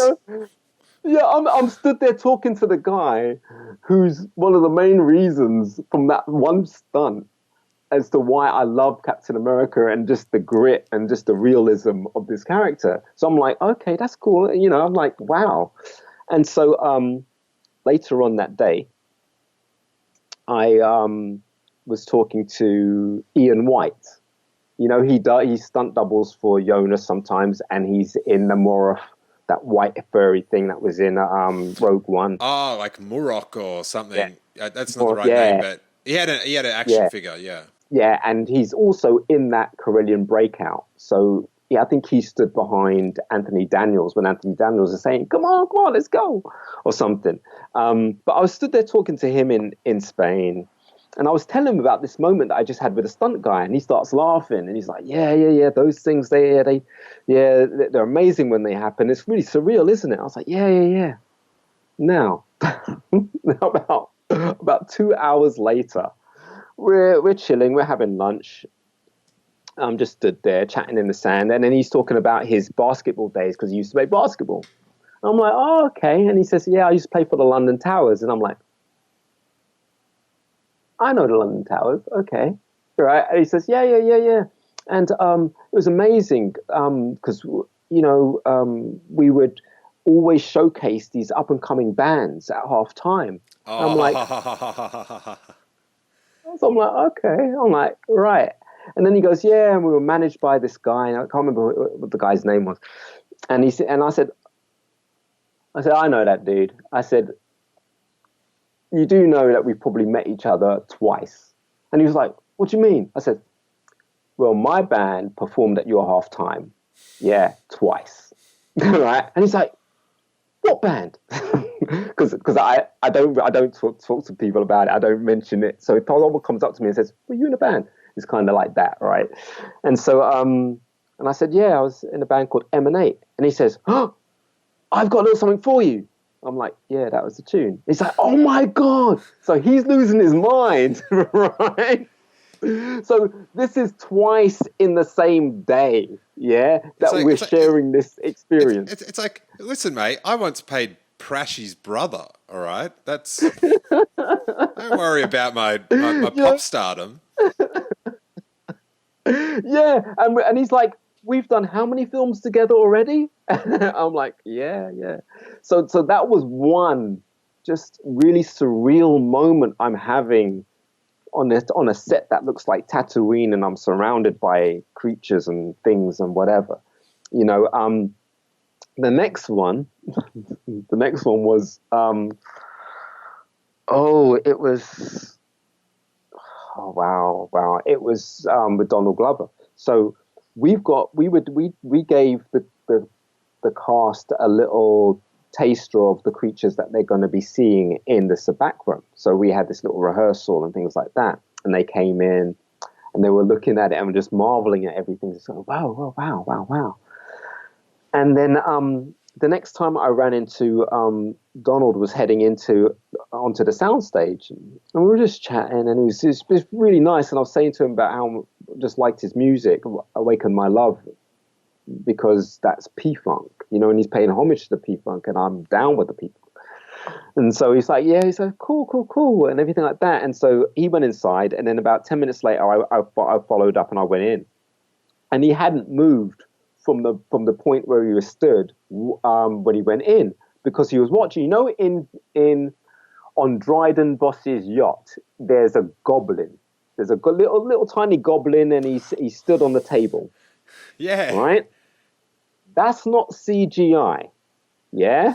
I think I've got the names of the people that did that. I'm not sure. Where is it? It's the Goblin. That was operated by Dave Chapman, Damo, Colin, Brian, and Lynn. And I think it was made by Tim Berry. But it was such a beautiful puppet that it took so many people just to operate with these rods, operating his limbs and his movement and his head and all this type of stuff. And he was originally going to appear in the sabacc on the bar. And then when they said, oh, no, we can't fit him into that scene or whatever, I was thinking, no, what a waste. But they decided that they were going to put him on Dryden's yacht. And that's who Donald was stood watching and was transfixed. I don't even think he saw the puppeteers stood there. And I stood next to him, and I was just saying, that's pretty cool, right? And he's like, yeah, he says, oh, that's absolutely amazing. It's just like, it's so surreal to be here and to be a part of this thing. And then Patrick Comerford, one of the other operators, he came over, and he loves Donald's album as well. So we got to talk a bit of music as we started walking through. And just this moment, and Donald was talking, and he was saying, you know, there's just, you know, little moments in your life, in your career, where these things just resonate, you know, and everything that you thought about when you were a child or wished for when you were a child to achieve. And when you're in that moment, it's kind of like trying not to be overwhelmed to the point where you can still perform and deliver. And then, you know, you know, he gave that deep piece there like that. And I said, yeah, man, when I was a kid, I didn't have that many icons to kind of gravitate to. So, you know, there was only one dude that kind of started things off for me. And he's like, yeah, who's that? I said, well, you remember Superman, the movie with Christopher Reeve? He goes, yeah. I goes, you remember when the helicopter gets trapped on the skyscraper? And then Clark goes in and he goes into the spinning doors and he comes out as Superman. He goes, yeah. And he goes, remember that pimp? He says, ooh, that's a bad outfit. And Superman and Clark, Superman goes, excuse me, and flies straight up. That was it for me. I was like, oh, I wish I could have been that guy that speaks to Superman, right? He just floored him, and we just stood there giggling our asses off for about 10 minutes. But just having that kind of conversation about growing up and having big dreams and big hopes and not knowing how you're going to get there, but then finding yourself at the beginning stages of it all, you know, it's something that you cannot acknowledge.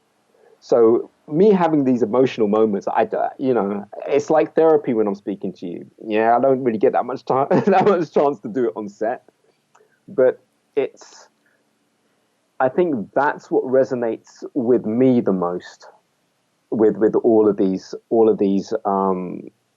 films and these encounters and these moments. It's just how special it is. And then, you know, I can't get away from the fact that Neil Scanlon is the one that's putting me in these situations, you know, and before having the Star Wars experience as an actor, you know, it's hard to find directors or producers that can see your talent or see a talent within you that could actually contribute to something that they're doing, which is high profile, either for TV or for feature film. So that's where the struggle in castings come. And with this, it's almost like I know what I'm supposed to do here. You know, I know how I'm supposed to perform. I know what they're they want from me.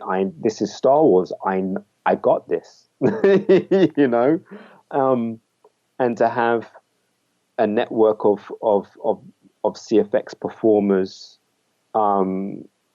help you bring that character to life and support you with their performances or with their skill sets really does enforce the fact that this is a tight family. It's an amazing family, and we get told to be quiet quite a lot because we do a lot of laughing. Well, I might do a lot of laughing on set sometimes, and it's because there is this genuine understanding of what each and everybody is doing. And somebody might be operating something and you don't think it's hilarious, you know, but it works so well. You know, I love seeing Warwick in the little droid. You know, just the way that he gives the droid a lot of attitude when he's walking and whatever. Like, what? Okay, you know, it's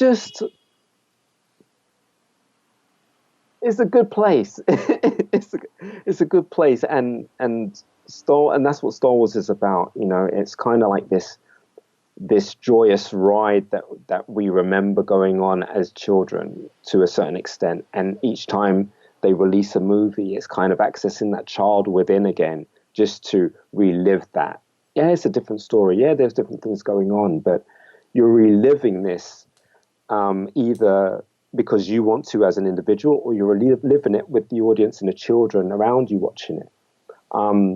Went with my nephew Kit to see Solo, and he sat on the edge of his little chair, stuffing popcorn, not moving, just looking at this and looking at that. And I'm just like, I could watch it. I was like, yeah, that's that's what it is. It's just about that. Hey, your nephew or your cousin stole my Star Wars film watching style. That's my gimmick, leaning forward and just.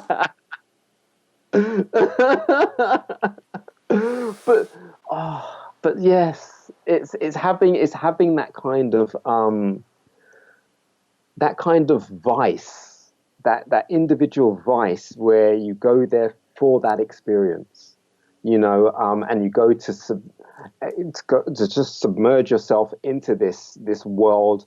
Take what they're telling you, showing you, and you're just like, wow, okay, cool, you know, and yeah. And then you see yourself on the screen. It's just it's nuts. It's a beautiful kind of nuts.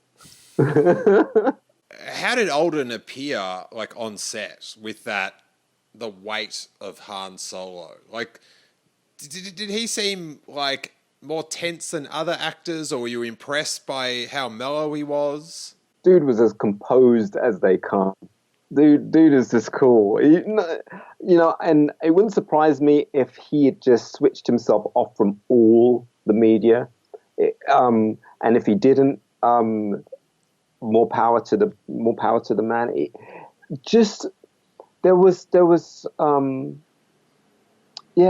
this composure that he had, and it was lovely, and it wasn't too far from who he is to the character performances that he would be giving. And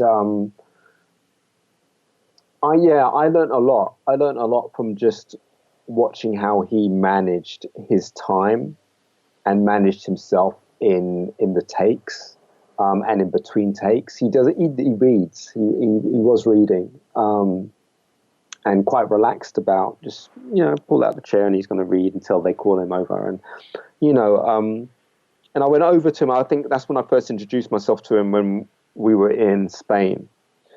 And he said, "Oh, yeah, Dee, yeah, you were in Maz's castle." And I was like, "Yeah." And I didn't even stop. I didn't ask him how he knew that or whatever. How did he know that? I don't know. I'm guessing it's because he's a big listener to Steele Wars. Yes. You know, I don't know.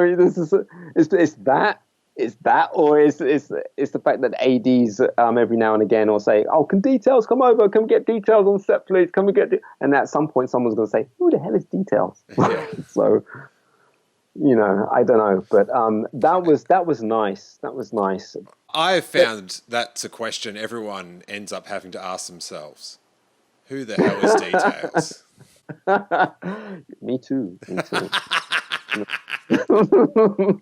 continue. But then also the same with Donald Glover.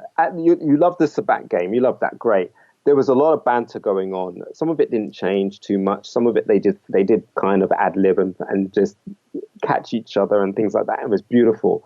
But it was the interactions. I'll get to Alden's because I just thought that was amazing. But with Donald, he just felt at home. And he knew there were people under there operating these creatures, and he was delivering everything to the creatures and getting them to respond to him and things like that. And I don't know if you can teach that. Some people can actually perform with these creatures or puppets in a real way. Donald knew them from way back. I don't know, and they were responding, and he was giving as much as they were giving in their responses. It was beautiful to watch. There was a beautiful synergy there. But then, you got Derek Arnold in, is it Argus Six Eyes Panics? And beneath the table, you have Matt Denton, one of the creators of BB-8 with Josh Lee. But he's under that table with Andrew Coombs. And I was stood there watching it on the monitor when they got the direction to say, oh, can you get Six Eyes to kind of look at Han's cards? And then he gets caught and then he goes and looks up and he's like, what? That was, and I'm guessing that was such a good, like taking something from like a card movie or a Western and putting it in Star Wars. So the cheating is with like the Reid or whatever that guy was. Like that was good synergy. That was good use of the license. Yeah. Well, everything you just said fits this thing because it's the best moment in the movie for me. And I knew it was going to be when it happened because I'm guessing there was maybe 3 takes. Yeah.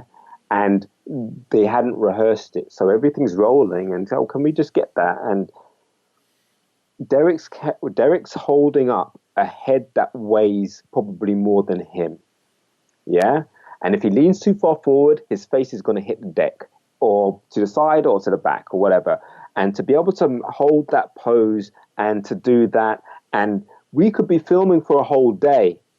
Yeah. And he's got the back support on, he's got all this thing, he's doing this. And then the guys under the table are kind of choreographing the eyes. And I think there's some automations going on. So if the head moves a certain way, the eyes might blink or do something. But to get that choreographed perfectly, and then he's just like, whoa. That was amazing for me to see. Absolutely amazing. That wasn't just Star Wars. I could have been on a Jim Henson set watching that. And then that's everything for me. But that was incredible. But just and those guys playing off it and selling it well because the creatures can't perform by themselves, can't do that without give that kind of expression or that kind of feeling to a scene without the right comeback of emotion or connection. The other thing is, what was it like? The Sabak game, it was never mentioned directly in the movies, but it was heavy. It was like OG EU. And, you had the established thing in Empire Strikes Back that he won the Falcon off Lando. So there's not that many scenes that we've been told of that then you get to see. But did it hit you that you're on set witnessing the legendary Sabak game between Han and Lando? Like this thing that you've read about and in your head you've had an image and then you're like, what? They're there. And there's a 4-eyed space astronaut cat. That's even better. Yeah. That's good. But we weren't aware that there was going to be another card game where that actually happened. So we were kind of assuming it was going to happen in this particular game that we were at. because the one at the end, when I wasn't in that scene. But yeah, you're aware of how important this game is, and the performances in it. And there's one other performer I have to give a shout out to, and that's Stephen Bridges. You know, in the trailer, you got that guy with the half disc on his head like that, and he goes, blah, blah, blah, and he does cards, goes like that. Yeah. That's not CG. That's a street magician called Stephen Bridges. Yes. Now, here's the big thing, right? When he first put the costume on and the mask on, he suffered from claustrophobia and had to get pulled out of it quick. Yeah? That would be me. Then about 10 minutes later, when he saw everybody else putting on theirs and knew that everyone else was in the same boat and that he wasn't going to be left on his own, puts it back on. He's cool with it. Then he's kind of like hired as a consultant to give them some kind of, like, you see a moment where Lando and he's got this little disc card thing and he's flipping it over his hand or whatever. Stephen taught him that. Stephen taught Alden that. Yeah, and he was there to also add any little tricks if, as and when they needed them. But the tricks they had him do, he was doing blind with thick gloves on. So when you see that take place, he's doing that blind. Yeah? And I'm like, oh my God. I'm like, dude, it's so cool. And when you know the journey that he's come from where you're on set throwing tips at him, just like, this is great. Yeah. I'm actually getting my hat out. Can you put some in there? But just seeing that turnaround was beautiful, for a performer. And then also, the trust, when you get into that trusting and you're trusting the people around you, and there's always somebody on hand to make sure you have enough water, make sure you're not going to faint, make sure you're okay, and all this kind of stuff. And he's such a lovely guy. It was brilliant to see him at that table doing that. But yes, I knew this was to do with Sabak. I knew it was something to do with, at some point, someone's going to put up the Falcon. Whether it's in this game or at the other stage. But, I also realized that I was a part of the Kessel Run. Yeah? It's insane. It's insane. And I did what you did. I mean, last year I was watching the original 3 again, and there's 2 things. One is when 3PO says, we'll be sent to the spice mines of Kessel for sure. And I was like, hang on, I run the spice mines right now. There's that. And then the other thing was all the way through that year regarding Phil and Chris and then Ron, I had this amazing idea, right? Now, you have to understand, I've not read some of these books, I've not read some of these comics. So for me, this is like an original idea that I'm having.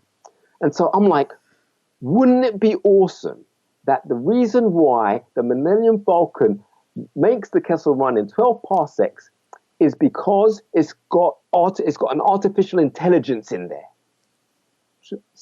I hold my hand up, I swear, right? This is me thinking, I'm thinking outside the box. So I'm like, I didn't get a chance to say it to Phil and Chris. I'm thinking, there wasn't the right time. How do you give someone an idea, man? How do you do that when you're not allowed to? Right? And then Ron's on board, and I'm like, should I mention it to Ron? Should I mention it? And I never got round to mentioning it, right? So I'm just like, okay, cool. I know in all these behind the scenes as well, George says, yeah, on the when he's doing his commentary on the prequels and the original movies, he mentions that it wasn't about the distance, it was about the route the Falcon took. Yeah. But nobody got that, right? And so I then see the movie and then L3, and I'm like, they did it. They used my idea. I didn't tell them. Yes. But then Damn them.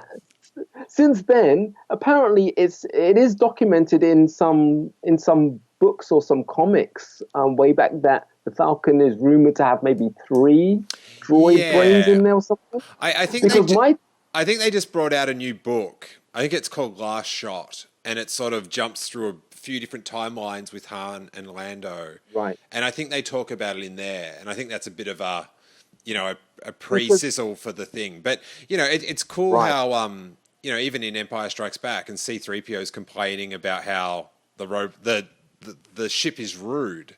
That was what sparked that idea. I'm like, oh, maybe it's kind of like Futurama with Bender falling in love with a big machine. Yeah. You know what I mean? And it's got a brain. Well, what about this? I'm not sure if you've watched our reaction, the live one, but how Kyle Newman brought up that it was, the Millennium Falcon suggested going to Lando, going to Cloud City in Empire Strikes Back. Ooh, oh yes, I like that. Yeah, it's pretty cool. That. Yeah, I like, but it's nice that it's ambiguous enough for you to faintly kind of think, maybe. I don't want to be told that for sure. Yeah. Yeah, but and also because if we watch it chronologically, we get to that point. It's a nice little thing like, yeah, baby. And I like things like that. That was your reaction thing. Your reaction thing was awesome. It was a tough watch because there was a lot of cynical stuff happening. But there was one, and it was disguised, it was disguised in intelligent things or whatever. And like I said, it's cool if you're talking about movies aimed at adults, but people were saying some deep stuff, and maybe the acting, maybe a 12-year-old don't give a damn about that. But there was one question you asked, yeah? And it was, what's the one thing that irks you, in the movie? And you went down the line, and it went to this one guy, he had glasses on, and he says, Needles, that name. But then the dude in the wheelchair, Horse, he says, dude, there's a dude called Therm Scissor Punch that at the back table, and I'm cool with that. That was awesome. You know why that was awesome? That put the entire interview into perspective.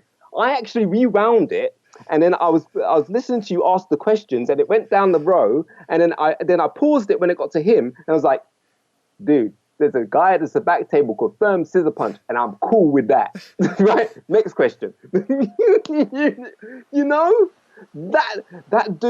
That dude, he didn't say a lot, but when he did say it, it was awesome. I'm his fan. They need to put his face on Space Money. that's all I'm saying. Well, what's his name? His name's Hawes, yeah? Yeah, Hawes Burkhart. He does 2 podcasts, Blue Harvest and Rogue One. And he's champ. You're my new...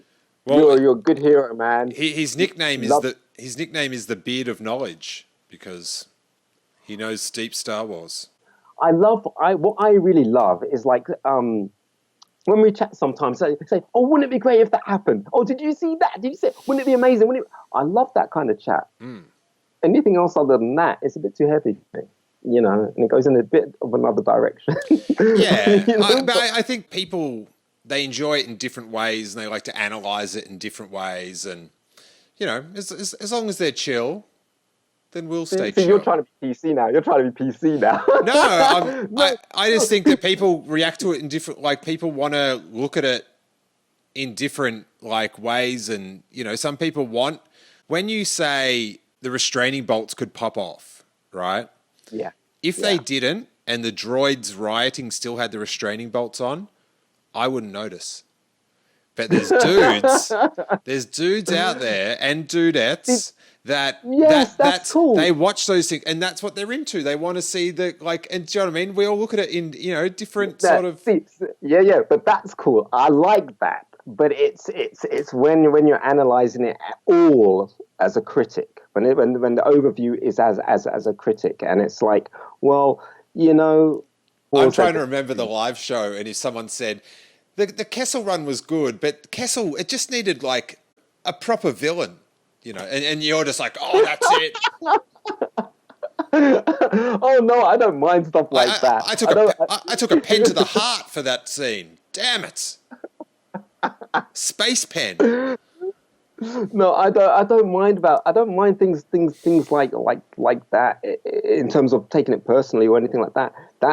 but it all still falls in line with how an adult wants to see something, thinking that it's being put, that these things are being created for adults, and George says early on in his documentaries and things like that, that the only part of these movies that are for the adults is the humor. Everything else is for the children. Because it's a children's movie, which is why it's went to Disney for children and families, and that's where I keep my joy as that kid with these dreams of wanting to become an actor, but loving Star Wars, not even thinking that there could be anything for me in Star Wars, but loving the understanding that I had for Star Wars. That didn't have to change, because the soap opera was the same soap opera. We're just being given these episodes in different orders, and they're just taking a bit of time. But yeah, it's those things that I love about Star Wars. It's how they inspire children to kind of, like these Comic-Cons, when the kids dress up and the families dress up. It's amazing because they're having a good time. When we were there at the 100th one in your 100th episode. At Celebration in London. Yeah. Celebration, yeah. There were tons of people there, and there was a Lando that didn't look like Lando, but nobody cares. That kind of joy, and just allowed to have that kind of fun. There's no such thing as a bad Lando costume. Yeah, see? There you go. If you're going for it. If you're going to dress up or whatever, there's no one there going to say, that looks terrible. No, it's all embraced, yeah? It's just, if it was being filmed, it would have a different connotation to the audience members who want to critique it. Okay, let me ask you this. Who were you most impressed with when you saw Solo, in terms of whether it's a new character, old character? I don't know. Who were you most impressed with? Rio Durant. I wasn't ready for how cool he was going to be, and yeah, I mourned his loss, and wished he was around for more. And maybe if he was around for more, he'd sort of wear out his welcome. But that's one of those, so I like that it's a character that I wish there was more of. But I just liked the way he said Wookiee. Like, I can't. It's the sweetest. Yes. In a Wookiee's lap. Yeah, he's so happy to see one that I admire his enthusiasm. Oh, it was so sincere. Favreau did an amazing job, and that was performed by Dave Chapman and Katie Cartwheel. And I think the CG'd some of the mouth or whatever and stuff like that. But yeah, a lovely character. But then also another thing that I love about these movies, that even if we're getting these characters for 5 minutes or 2 minutes or whatever, that I can find out more about them in the comics or the books. But primarily, I'm looking out for them in the cartoons, because I like that transition from the cartoons and films and things like that. So maybe they'll rear their heads again there. But yeah, it's nice when you get these, and it's a brand new kind of creature. You haven't seen a creature like that before in Star Wars. I just loved it. Nice. I just loved it. Now, Dee Tails, again, thank you so much for letting us into your bizarre world, which I hope you recognize how weird your world is. Yeah. We have got, and we ask this at the end of every show, we've got the animation, we've got a TV show, we've got the Game of Thrones guys doing something, we've got J.J. Abrams doing episode 9, we've got Rian Johnson doing another trilogy. What are you most looking forward to seeing in Star Wars? What story or what dangled carrot are you just like, oh, I want that one?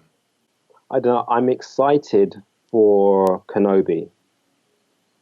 Just because there is a huge space of time between Revenge of the Sith and A New Hope, where so much story content can actually fill that void in regards to not just whatever journey he's making, but who we're introduced to, who he's going to come across, and also anybody that hears about or has a vibe about some force user or some child force user, how he takes them out, if he does take him out that way.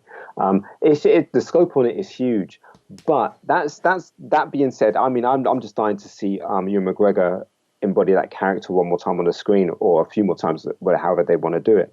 But moving forward, I mean, we're going to be, when episode 9 is finished, that's the end of the Skywalker saga as far as George Lucas's story goes. It'll be interesting to see how how the new stories are birthed into this generation, and fair enough. Favreau, I think he had said that his series may be after Return of the Jedi. Yeah, about 3 years. Right. And I don't think Ryan's mentioned yet where his is going to be set. No, and the very Game mysterious. of Thrones guys. Very mysterious as well. So I'm excited for that. I mean, I was really excited about The Last Jedi in terms of how much it kind of opened up possibilities for not just more Star Wars movies, but more understanding about who and what these Jedi are about, and we're getting the context of where the rebellion are at and how things are going, and never forgetting that tagline from Luke Skywalker saying things aren't going to go the way you think.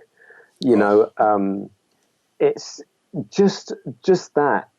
For me, it kind of summed up the fact that I can't say which is my best movie, but when you talk about what part of the story I like at the moment, it's the story. It's the part where these stories have led to The Last Jedi, and wow, where is the scope going?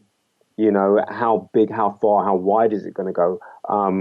Will it match the magnitude and the love that the originals had? Does it have to? Will it just be awesome? It's just, yeah.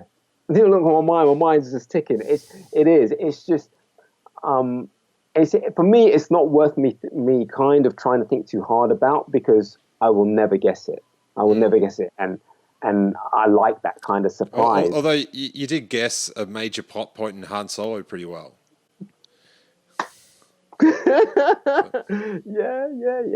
Yeah. Now, the final thing I want to know, you're on set, right? You're in the film. You're several characters. You're having a great time. You're going to the cast and crew screening in London, and you're like, oh yeah, I was on set. I know what's going on. I know all the characters in this film. And then you get to about 5 minutes before the end of the film, and you see Darth Maul. When we saw it at the world premiere, right, there was a big, like a conversation started in the room. Like people started, like there was murmuring. What was it like for the cast and crew that I assume most of them had no idea, because it was probably filmed on a very tight set. What was your reaction to him appearing, and what was the vibe like afterwards that were, he's in it. How did he get in it?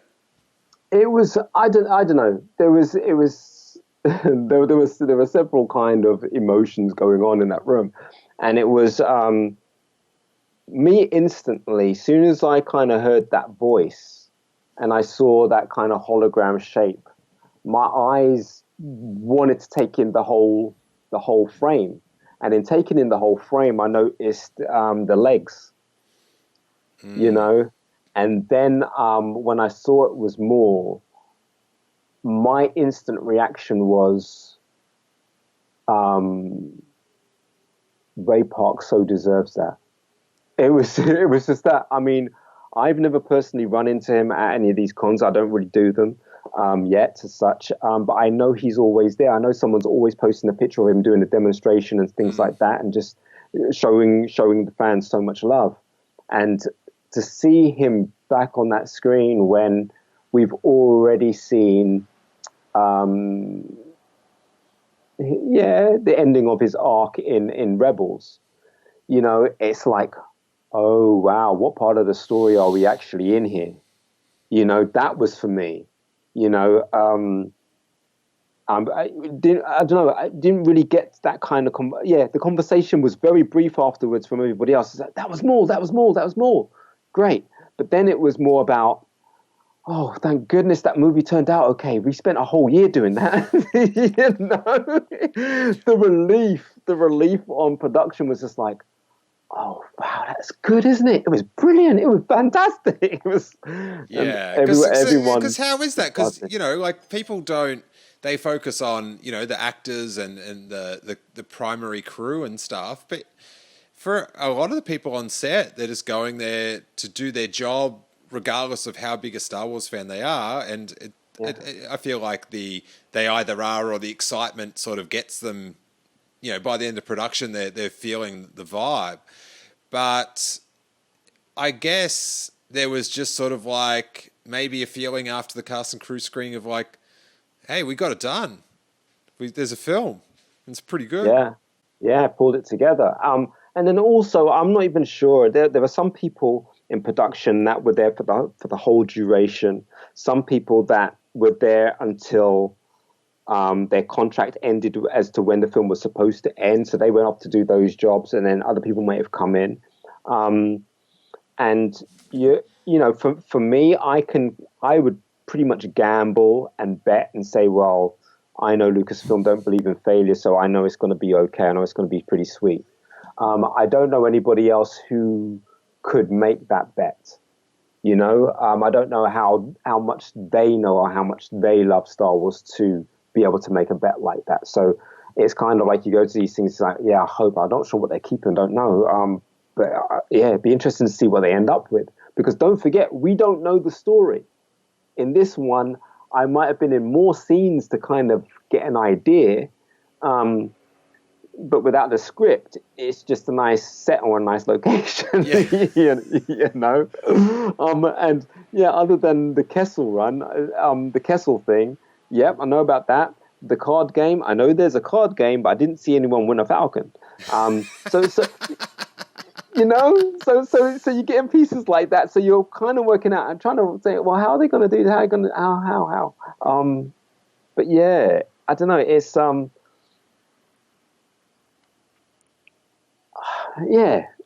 it was a really good feeling. It was a really good feeling. The thrill, the excitement, the pace of that movie, and the humor. You know, just the subtleties of those performances. You know, it ticks along. I didn't even notice how long the movie was. It was just as an adventure and as a summer box office thing, that fits. Well, as a great politician once said, we will watch your career with great interest, Dee Tails.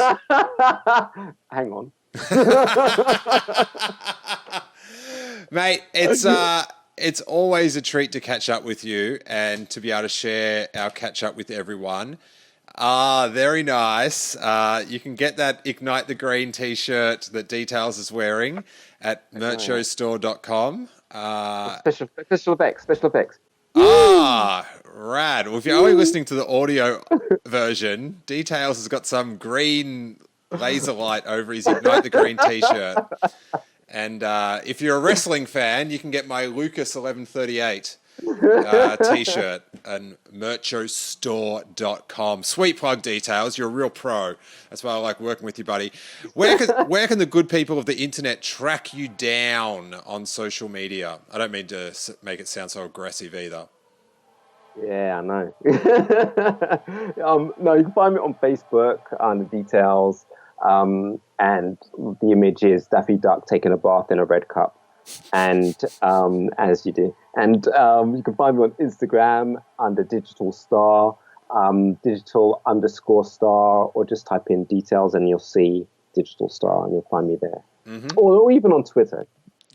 Details on Twitter. Details. And you always post good good behind the scenes photos on your Instagram. You always find some good ones. I've been holding back a bit, but hang on, because I'm waiting for another book to come out to see if there's some more stuff in there. And so I'm collecting some more little bits and pieces to put down, and I'll be delivering them out pretty soon. Very nice. Well, thanks so much, man. It's been an absolute pleasure. Always. And may that force be with you. You too, buddy. Lots of love. Thanks so much for watching. You can listen to the other 2 full-length detail episodes on iTunes, steelewars.com, or wherever good podcasts are downloaded. And to check out the latest Star Wars news and opinion, our new live stream Hyper Chat show, broadcasting live every second Monday and taking your calls. Special thanks to listener Dante DeMille for her help with the image enhancements. Make sure you hit subscribe and the bell for notifications, and may that force be with you.